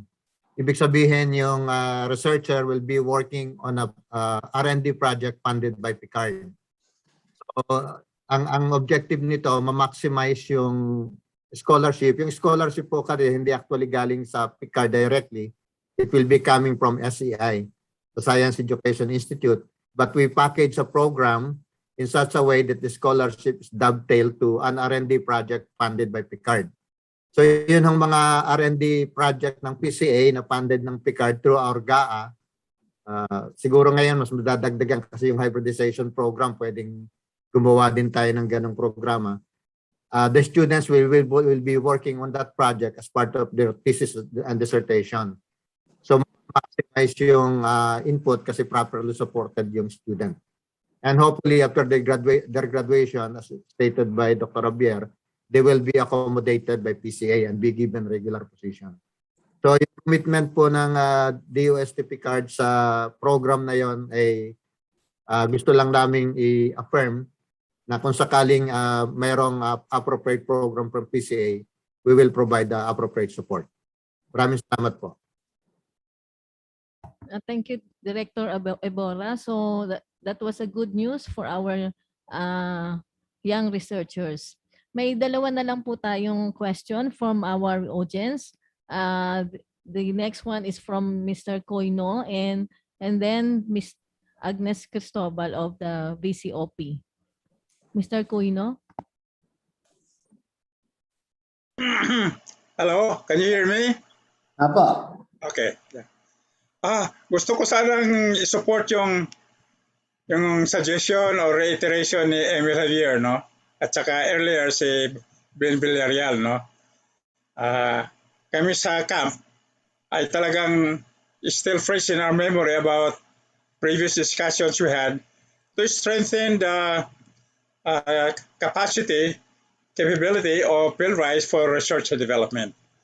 Now, yung research naman on coconut is really not just the exclusive domain of one agency, namely PCA, you know.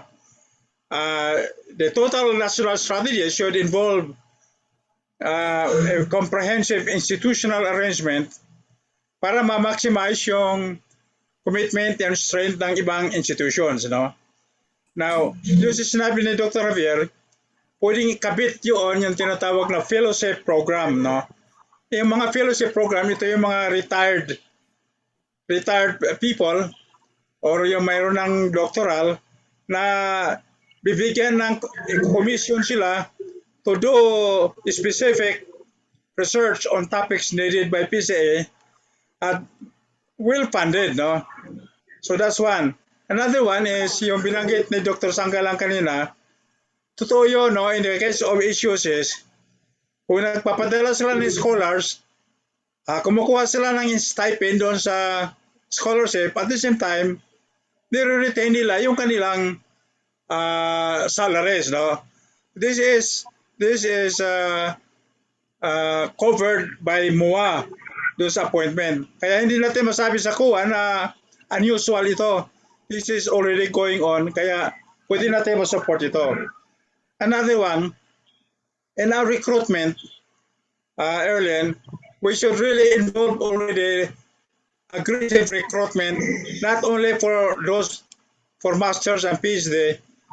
Pwede natin i-monitor kung sino yung mga bright, young, good leaders from the issues at doon pa ay pwede na nating i-grab sila at bibigyan ng offer, no? Sa UPLB, if you are hired and ang entry mo ay mayroon kang honors, mayroon kang premium. You have a premium in your entry salary. I think the same thing can be done by PCA. The other idea is yung horizontal hiring. Yung horizontal hiring, hindi tayo pwede maghintay. May mga tao na some of them are already finishing abroad or employed by other agencies na kung hikayat natin silang mag-join sa PCA, ay malaking bagay yun because ang head start nila ay mabilis, no? Another one, yung funding. While it is good that Generos at Picard at DOST at ibang agencies to support scholarships at saka research, I think in the case of PCA, hindi natin masasabi na kulang na tayo ng pundo to do that. I think we should be self-reliant by investing, by putting aside, earmarking money, either from your budget or from the Coconut Levy Fund. Talagang we have to set aside our own investment para madadagdagan, kumbayan doon sa generosity ng other agencies sa Picard. Ang research kasi hindi mura. To get a good researchers, to fund good research, hindi mura yon. Talagang we have to tighten our belts and bite the bullet and really put heavy investment into R&D.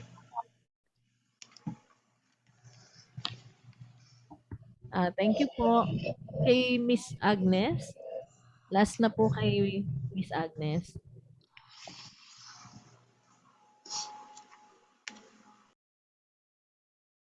Hello. Hello. Can you hear me? Sige pa. Yeah. Okay. Good morning. First, I'd like to thank Philippine Coconut Authority. Maraming salamat, Administrator Madrigal, for this Coconut Week. I would also like to thank DOST, Secretary de la Peña, and Dr. Agdepa for the studies of VCO versus COVID. No? But in addition to that, I would like to ask if there are plans to expand this clinical trial for VCO versus COVID, considering the rise in cases that we have. I think many people, despite the initial study last year, are still skeptical. Ang sinasabi, hindi naman marami yung tineste. So, can this be replicated regional or nation, certain hotspots like Iloilo, Cebu, yung mga gano'n, Cagayan de Oro, so that we can get a better view of the efficacy as adjunct therapy and to convince more of our countrymen. 100+ million tayo, 110 million ilan ang nagiging cases natin every day. So showing them what VCO can do will help a lot in alleviating the suffering, especially those nung mild and asymptomatic kasi takot silang ma-isolate. So yun lang po. Maraming salamat. Thank you very much for this week, sir. Good morning. Thank you, Miss Agnes. Pwede po sumagot si Dr. Agdepa. Yes, ma'am. Yes, ma'am. Ma'am Agnes, thank you so much for that comment. Yes, we have already expanded the study, meaning to say we have replicated this study in Valenzuela and in hospital ng Muntinlupa.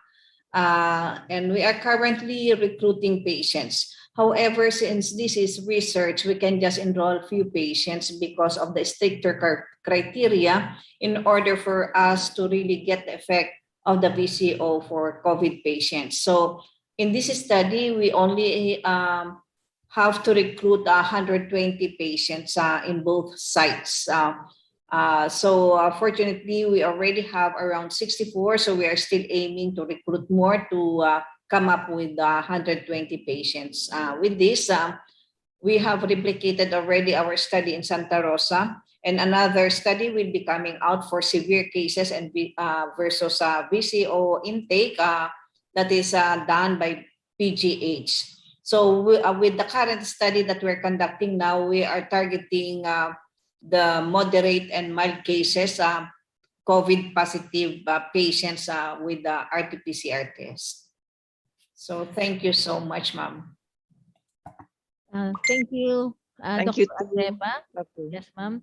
So this ends our Q&A portion. We would like to thank all those who participated, those who commented in our chat box, and we also would like to thank yung pong reactor natin, si Dr. Ebora, and ang panelists natin. And then, binabalik na ko na po yung time kay Leo. Maraming salamat po. Again, our moderator, Ms. Maria Celia Raquepo. In order po, para talaga mapasalamatan ang ating mga esteemed guest at mga nag-share po ng kanilang insights, we would like to ask for the assistance of D.A. Walter for the awarding po. So with that being said, Sir Walter. Thank you, Leo. Let me just read the citation for appreciation of our participants. Philippine Coconut Authority presents the plaque of appreciation to Honorable Fortunato T. De La Peña, Secretary of Department of Science and Technology, in grateful acknowledgement and sincere appreciation for the valuable service rendered as keynote speaker in the Coco Negosyo webinar. Sa Coco Kwentuhan, negosyo ang pag-usapan, suporta ng industriya at gobyerno sa Maniyog ay asahan. As part of the 35th National Coco Week celebration, given this 27th day of August 2021 at PCA Diliman, Quezon City, signed Benjamin R. Madrigal, Administrator. Likewise, we would also like to present the plaques of appreciation to the Addressing Supply and Demand Gap speakers, Mr. Roel M. Rosales, PCA Deputy Administrator for Operations, Dr. Imelda Agdepa, Director Scientist 4 of DOST Food and Nutrition Research Institute, and Ms. Erlene C. Manohar, PCA Deputy Administrator for Research and Development. Lastly, the plaque of appreciation is also presented to our reactor for today, Dr. Ray Ebora, Executive Director of DOST Philippine Council for Agriculture, Aquatic, and Natural Resources Research and Development. Again, thank you to all our distinguished speakers, guests, and participants for participating in today's endeavor. Back to you, Leo. Maraming salamat po once more, DA Walter Partosa, our awarding of our guests. Ladies and gentlemen, we are going to be taking a very, very quick break. No? 2 minutes lang po. We're going to be taking a quick break. At sa pagbabalik ng Coco Kwentuhan, tayo po ay papasok sa ating closing program where we will have a synthesis and we will hear a few words from our guest of honor. And then we will close up the celebration for Coco Kwentuhan. And again, I greet everyone a happy National Coconut Week. Magbabalik po ang Coco Kwentuhan.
Nagbabalik po ang Coco Kwentuhan. It's time for us to go into our closing program. And up next for that, I would like to call on a special guest for today's series. They are a professor at the College of Agriculture and Food Science at UPLB, farming systems specialist, project leader of the Coconut Farmers and Industry Roadmap, also known as Coco Firm, and one of the technical writers of the Coconut Farmers and Industry Development Plan, CFIDP.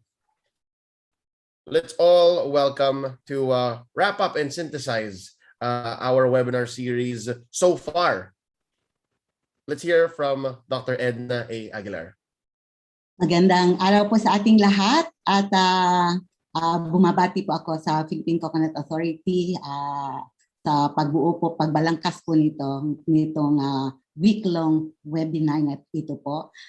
Despite the pandemic, no, I think the online platform gave us a better reach ng ating audience given the participation that we see na binigay po sa aking datos. Ano?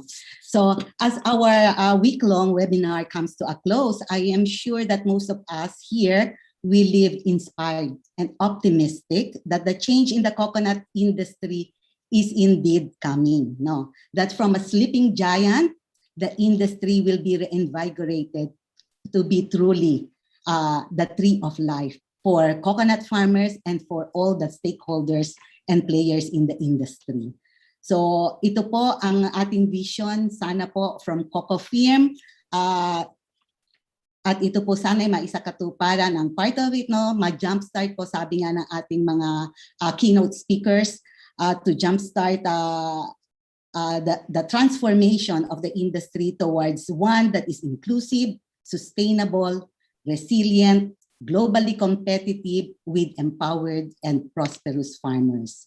So highlighted po dito sa ating isang linggong pagtatalakayan ay mga success stories, ano po, following different formula, different business models, different configurations on how we can agribusinessize the industry, how we can uplift the coconut farmers from mere producers and suppliers to agripreneurs. No?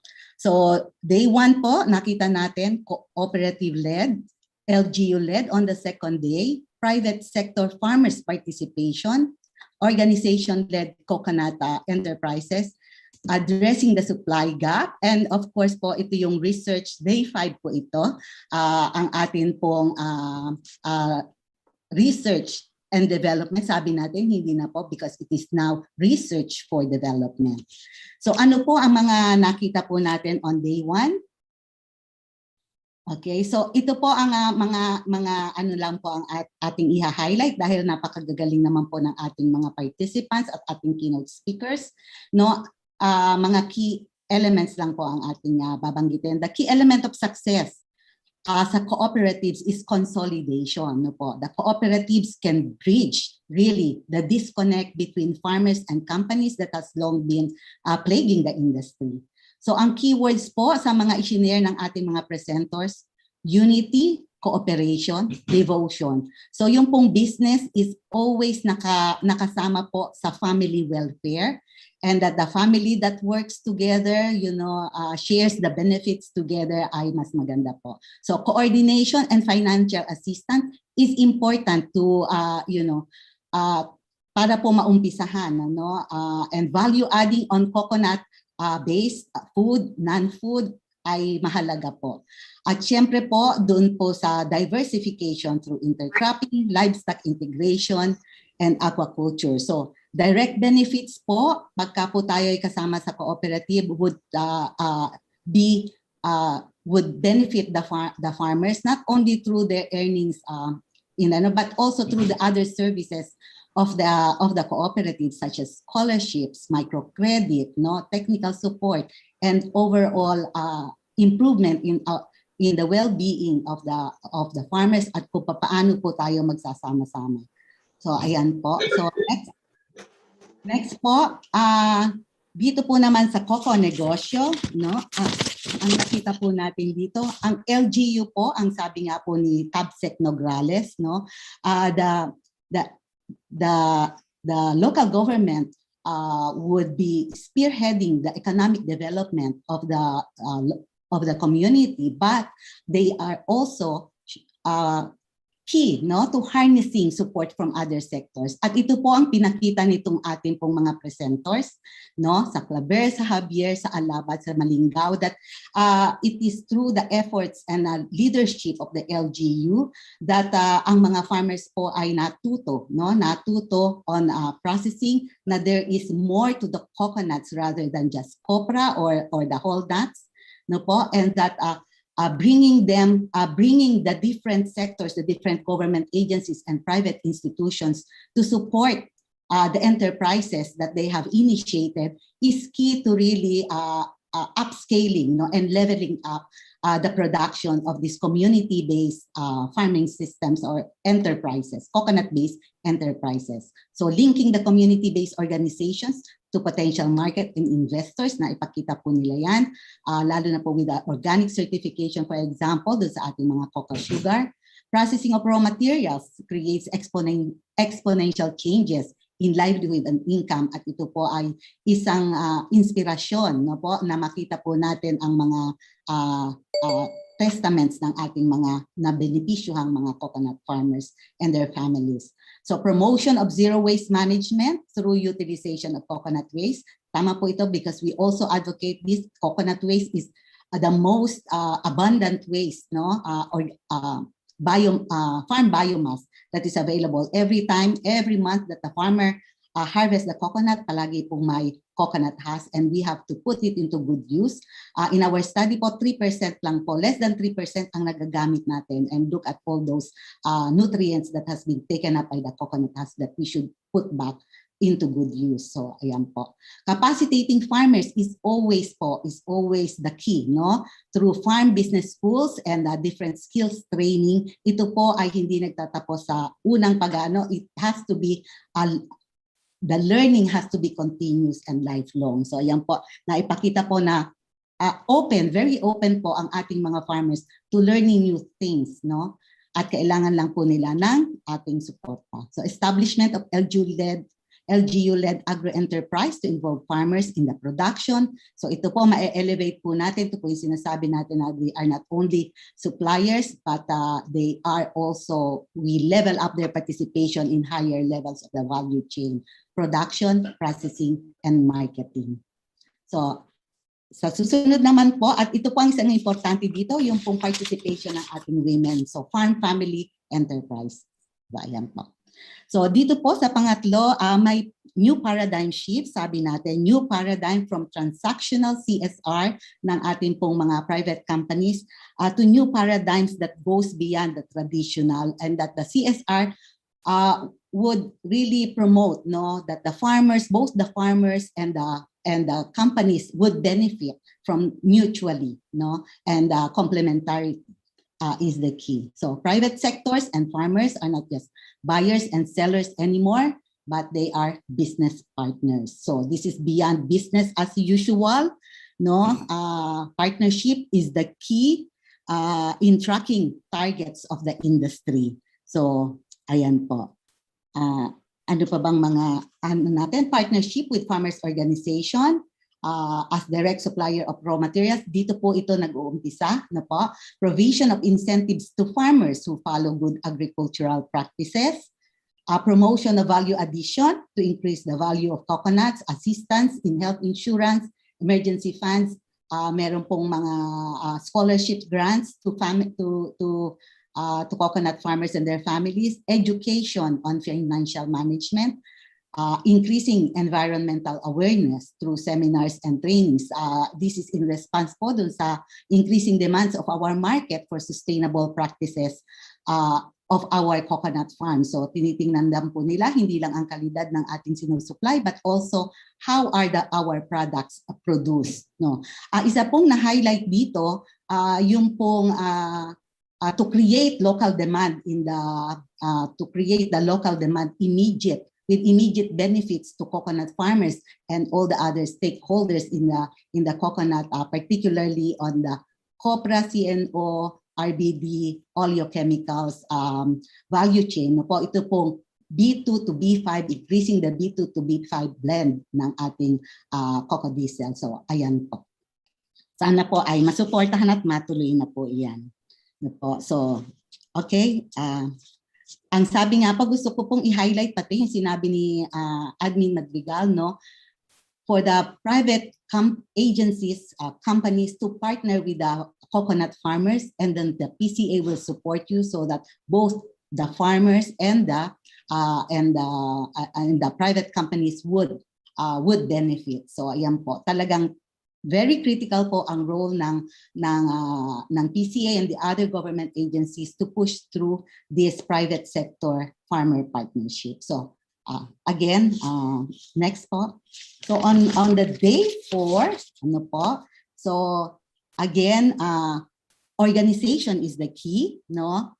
Partnership among the cooperatives, and it is through the development of the cooperatives that the farmers will have a voice and would take them into higher level of the value chain. So the formation and participation in organizations would yield the farmers not just the monetary benefits, but also the trust, the knowledge, sharing among the coconut farmers. So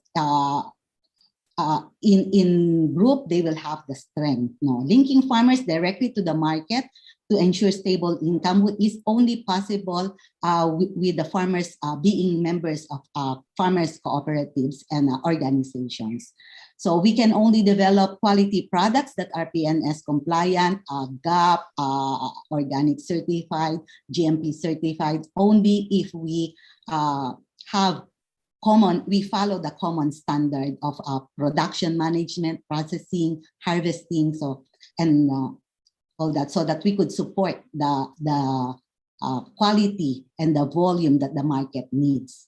Promoting good welfare of farmers and their families is again key to the sustainability of the industry, because they are the backbone of the industry, and they are the ones who provide us with the feedstocks and raw materials that are needed in all the value chains of the coconut industry. So ayan po. So again, LGU is important here, no? And trust, no?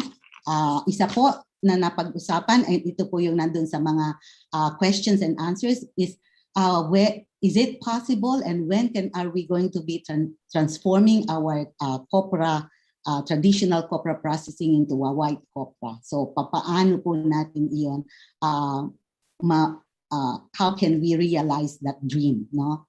So again, today po has been very fruitful.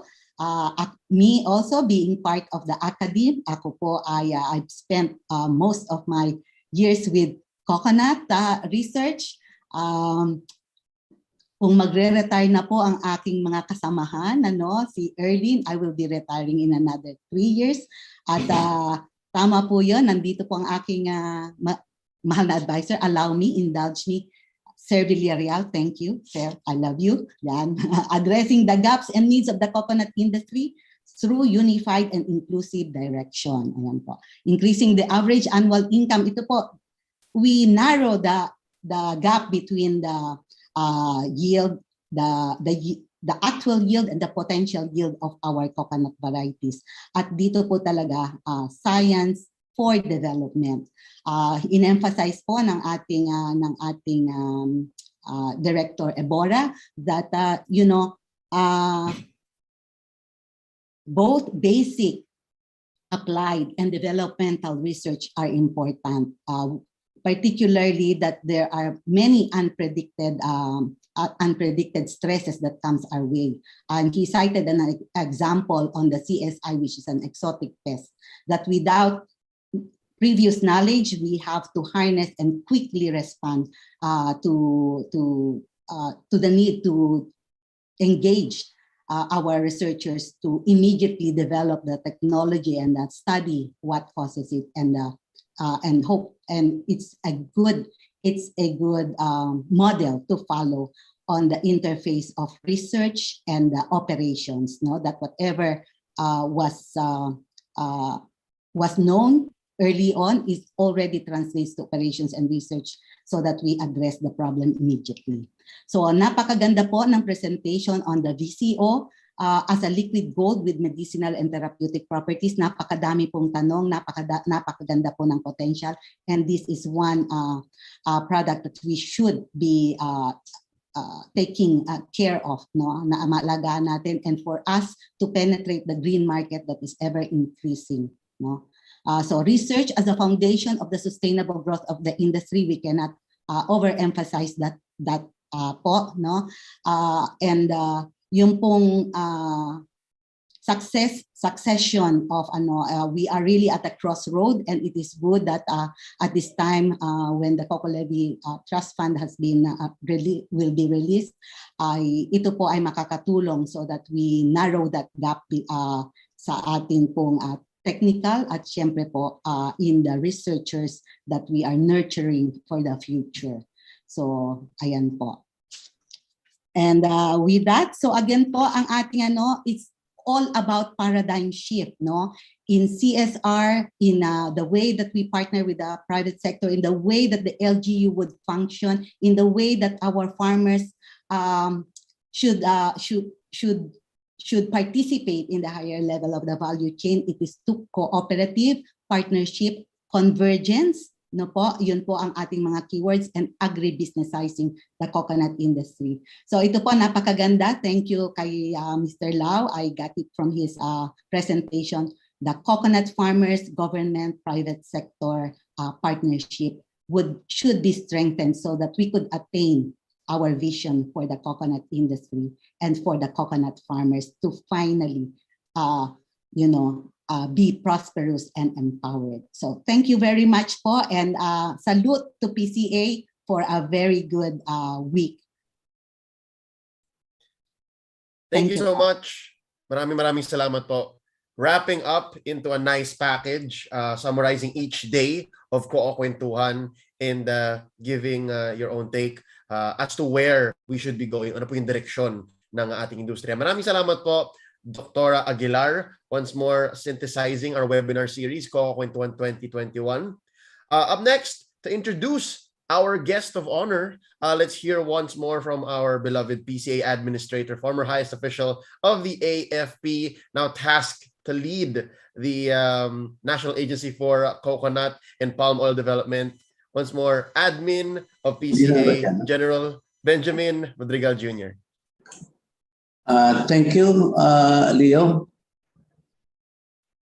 To our guest of honor and speaker, whom I'll have the honor of introducing later, my fellow workers in the Department of Agriculture and the Philippine Coconut Authority, our distinguished discussants in this week-long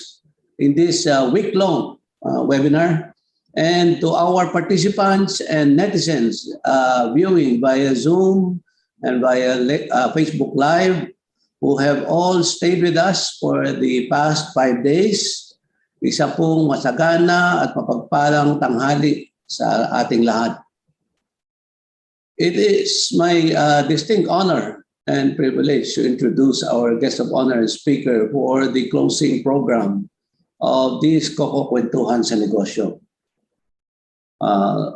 The son of a former congressman and Quezon Governor, Wilfredo Lopez Enverga, and Mrs. Grace McCormick Enverga of Mauban, Quezon. He was a young hotelier and a school administrator when he entered politics in 2007. At the age of 29, he got elected as one of the youngest representatives in the 14th Congress, representing the 1st Congressional District of Quezon.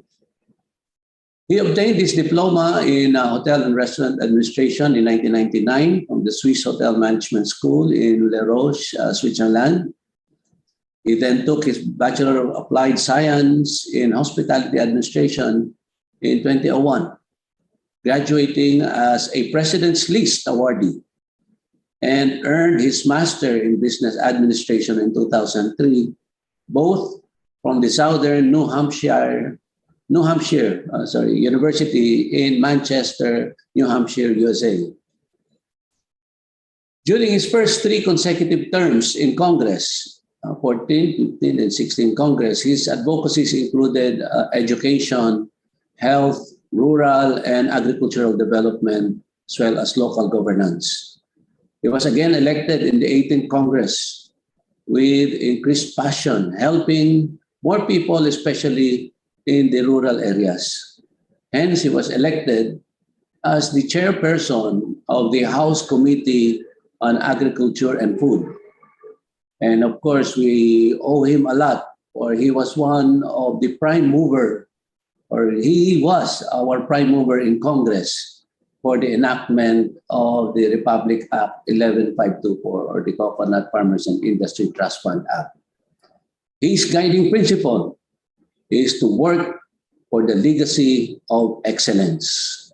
Ladies and gentlemen, it is my pride and honor to introduce to you our guest of honor and speaker for the closing of this webinar series, Congressman Wilfredo, Mark, McCormick, and Verga.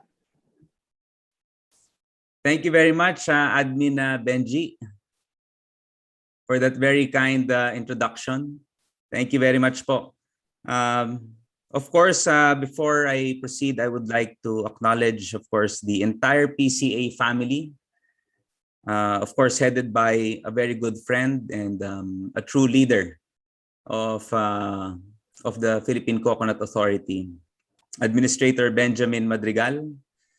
To our distinguished speakers, ladies and gentlemen, magandang hapon na po sa ating lahat. Una po ay lubos po ang aking pong pasasalamat sa ating pong lahat na ako po ay naging bahagi at na maimbitahan. At hindi lamang po maimbitahan kundi po maging isang guest of honor pa po para sa araw na ito sa closing ng ating pong National Coconut Week, Coco Kwentuhan. On behalf of the men and women of the House of Representatives, let me thank each and everyone for the success of the 35th National Coconut Week, Coco Kwentuhan. The success of this webinar proves that the spirit of bayanihan is alive amidst the challenges brought about by the COVID-19 pandemic. Indeed, collaborative undertaking and exchange of ideas help the government formulate policies and strategies towards agro-industrial development in the coconut industry. The invaluable assistance by the local government units and the private sector, the cooperative-led Coco Negosyo made it a success. The goal of the coconut industry to increase the volume of production of quality coconut and to raise coconut farmers' income is no longer impossible. I have no doubt that our collective efforts and ideas will equip us to counter any challenges ahead with the coconut farmers as our stable partners towards a progressive coconut industry. Republic Act number 11524, the Coconut Farmers and Industry Trust Fund Act, will definitely help the industry soar to greater heights.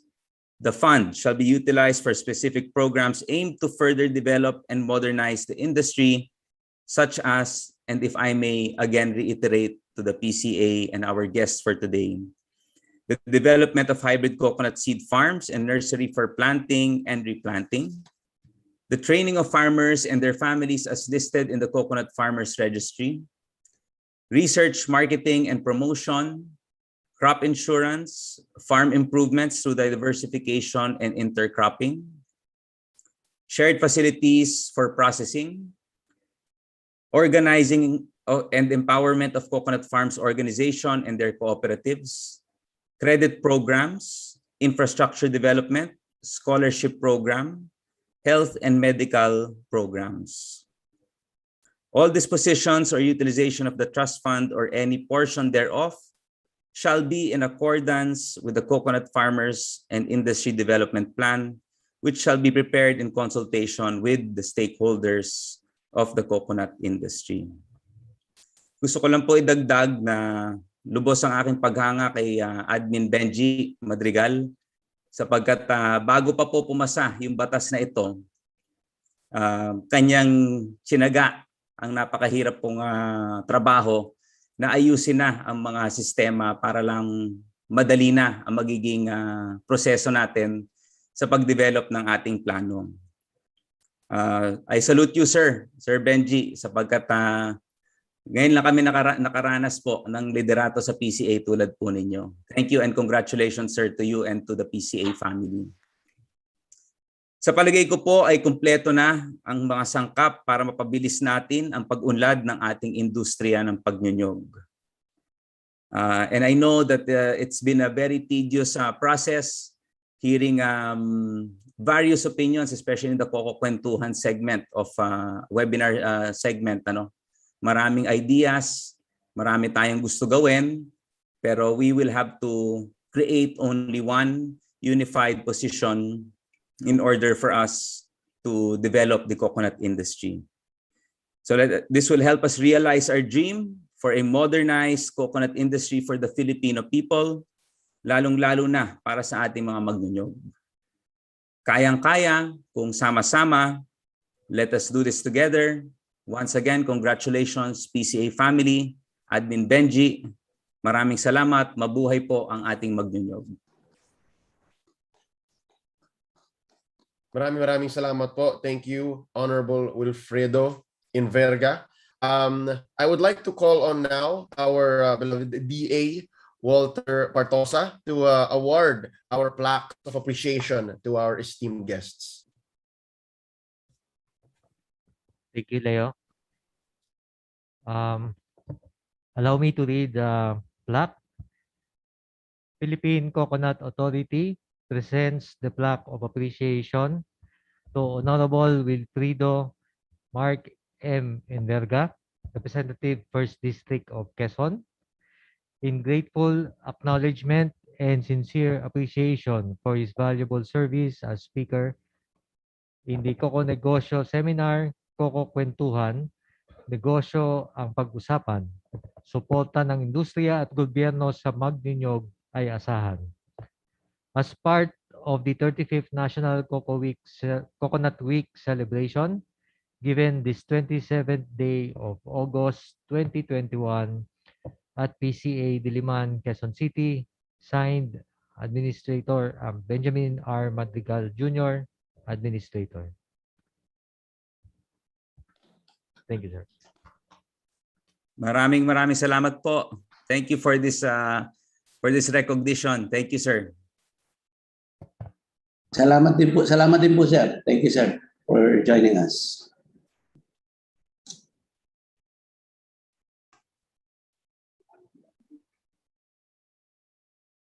Right.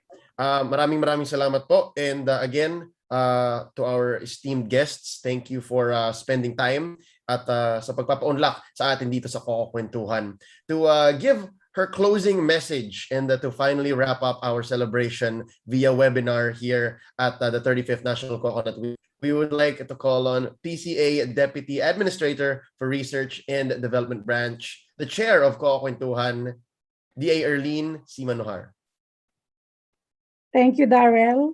Okay, for the closing of the webinar series 2021, on behalf of the Philippine Coconut Authority, we'd like to express our gratitude to our keynote speakers, presenters, reactors, and especially to our coconut farmers and of course the netizens. From day 1 to day 5, who shared their time despite the new normal situation.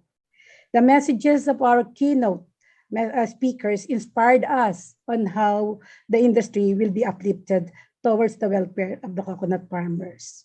Of course, we have Senator Siyensya, Secretary William Dar, and the other speakers, and of course, the Honorable Wilfredo Mark M. Inverga. Of course, we would like also to thank our reactors, Sina Dr. Emil Javier po of CAM, si Mr. Roberto Gajo, Ariel Hernandez, Dr. Ray Velasco, our Undersecretary, si Ma'am Bless, our PTI Regional Operations Group, Dr. Reynaldo Ibora of DOST Picard, for their time and exerted efforts imparting their knowledge. Thank you po for your informative discussion. And of course, it's very important to thank our presenters who shared their success stories and inspired everyone. The elements of success po na pinakita at isinare ng ating mga cooperatives ay ito po dapat gayahin ng mga ibang cooperatives, mga ibang organization, and we encourage all our farmer organization to have a cooperative for you to achieve success. For the LGU-led presenters, of course, we are very thankful. And of course, we salute to the LGUs for your dedication to your constituents. For the private sector presenters, of course, yun pong kanilang share, yung kanilang partnership with different organization. Napakaganda po ng inyong pinakita at isinare, and sana the other private sectors should do the same. And for the organized group like BCOP, yun pong PACMA, UPCOPA, napakaganda po ng ginagawa ninyo para sa ating mga farmer organization. Sana ang mga organized group at magkaroon din po kayo ng sariling roadmap para po yung ating mga directions ay magtatagpo-tagpo for the welfare of our production sector. And yun pong sa government sector, we have of course from DOST, si Ma'am Agdepa, of course our very own Deputy Administrator Ruel Rosales. Okay, we are so thankful do sa engineer ninyo na mga dapat nating isagawa at ang what has been done. And lastly po, yung coconut R&D agenda, I think marami na po tayong na-share. And to Dr. Edna Aguilar for her efforts to putting together the webinar as the synthesis of all of these activities. To our host for the entire event, of course, si Darrell, for making this webinar lively and effectively serving as the MC of these activities. And to all the participants who eagerly supported the webinar series, we extend our gratitude to all of you. And of course, lastly, I don't have to forget the success of this webinar would not be possible without the efforts and hard work made by the following PCA personnel.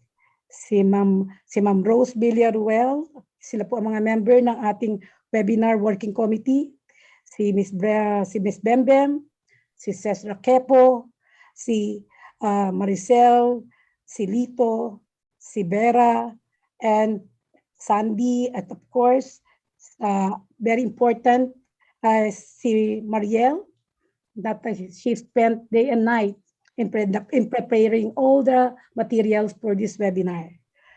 And of course, to all regional focal persons who supported our cooperatives, who supported our LGUs in the preparation of their presentation, thank you very much. Sa kabuuan ng webinar series na ito, Coco Kwentuhan, negosyo ang pag-usapan, suporta ng industriya at gobyerno sa magniniyog ay asahan. Ito po'y ating napatunayan. Pinagsama-sama ang mga key players sa industriya ng pagniniyog at ito ay maging sa pagkakaisa, makakamta natin ang pag-asa. At ito ay patunay na walang maiiwan sa pag-unlad ng higit sa lahat ang mga tao sa ilalim ng niyugan. Hindi dapat nating kalimutan. Maraming salamat po.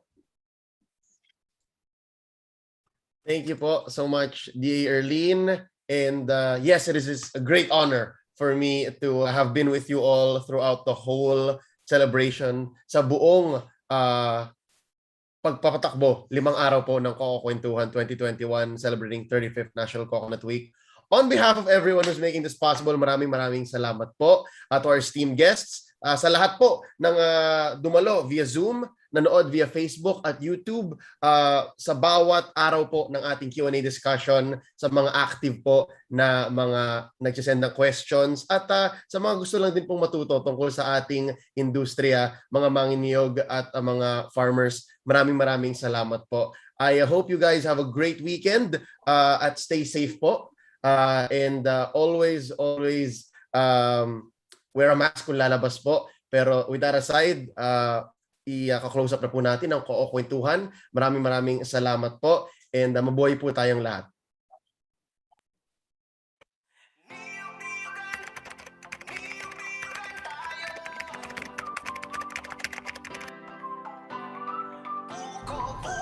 Welcome to the 35th National Coconut Week. This is the first time PCA will be doing a virtual exhibit. The objectives of this activity are to establish awareness of the importance of the coconut industry, to promote coconut products and byproducts and their benefits, and to encourage investments. We have 18 private companies producing various coconut products, participating on this virtual trade fair.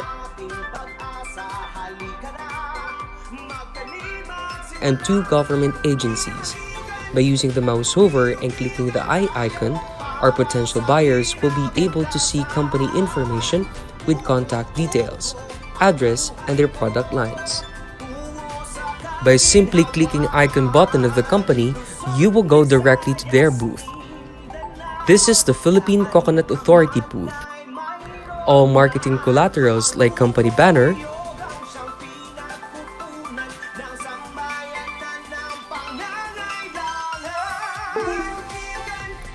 AVP, posters,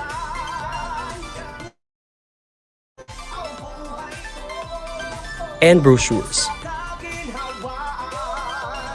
Contact information can also be found in the booth and the chat box for inquiries.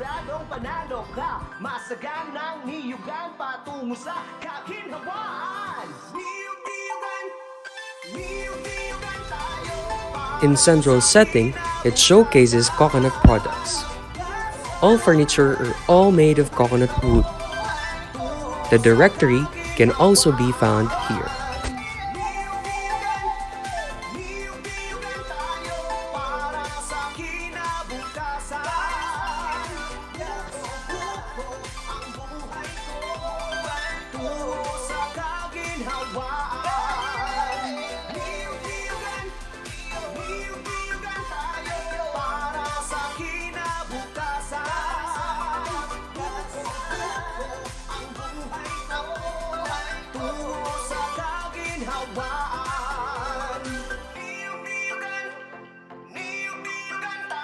Coconut bioengineering technology. The technology refers to the use of coconut materials to stabilize slopes and minimize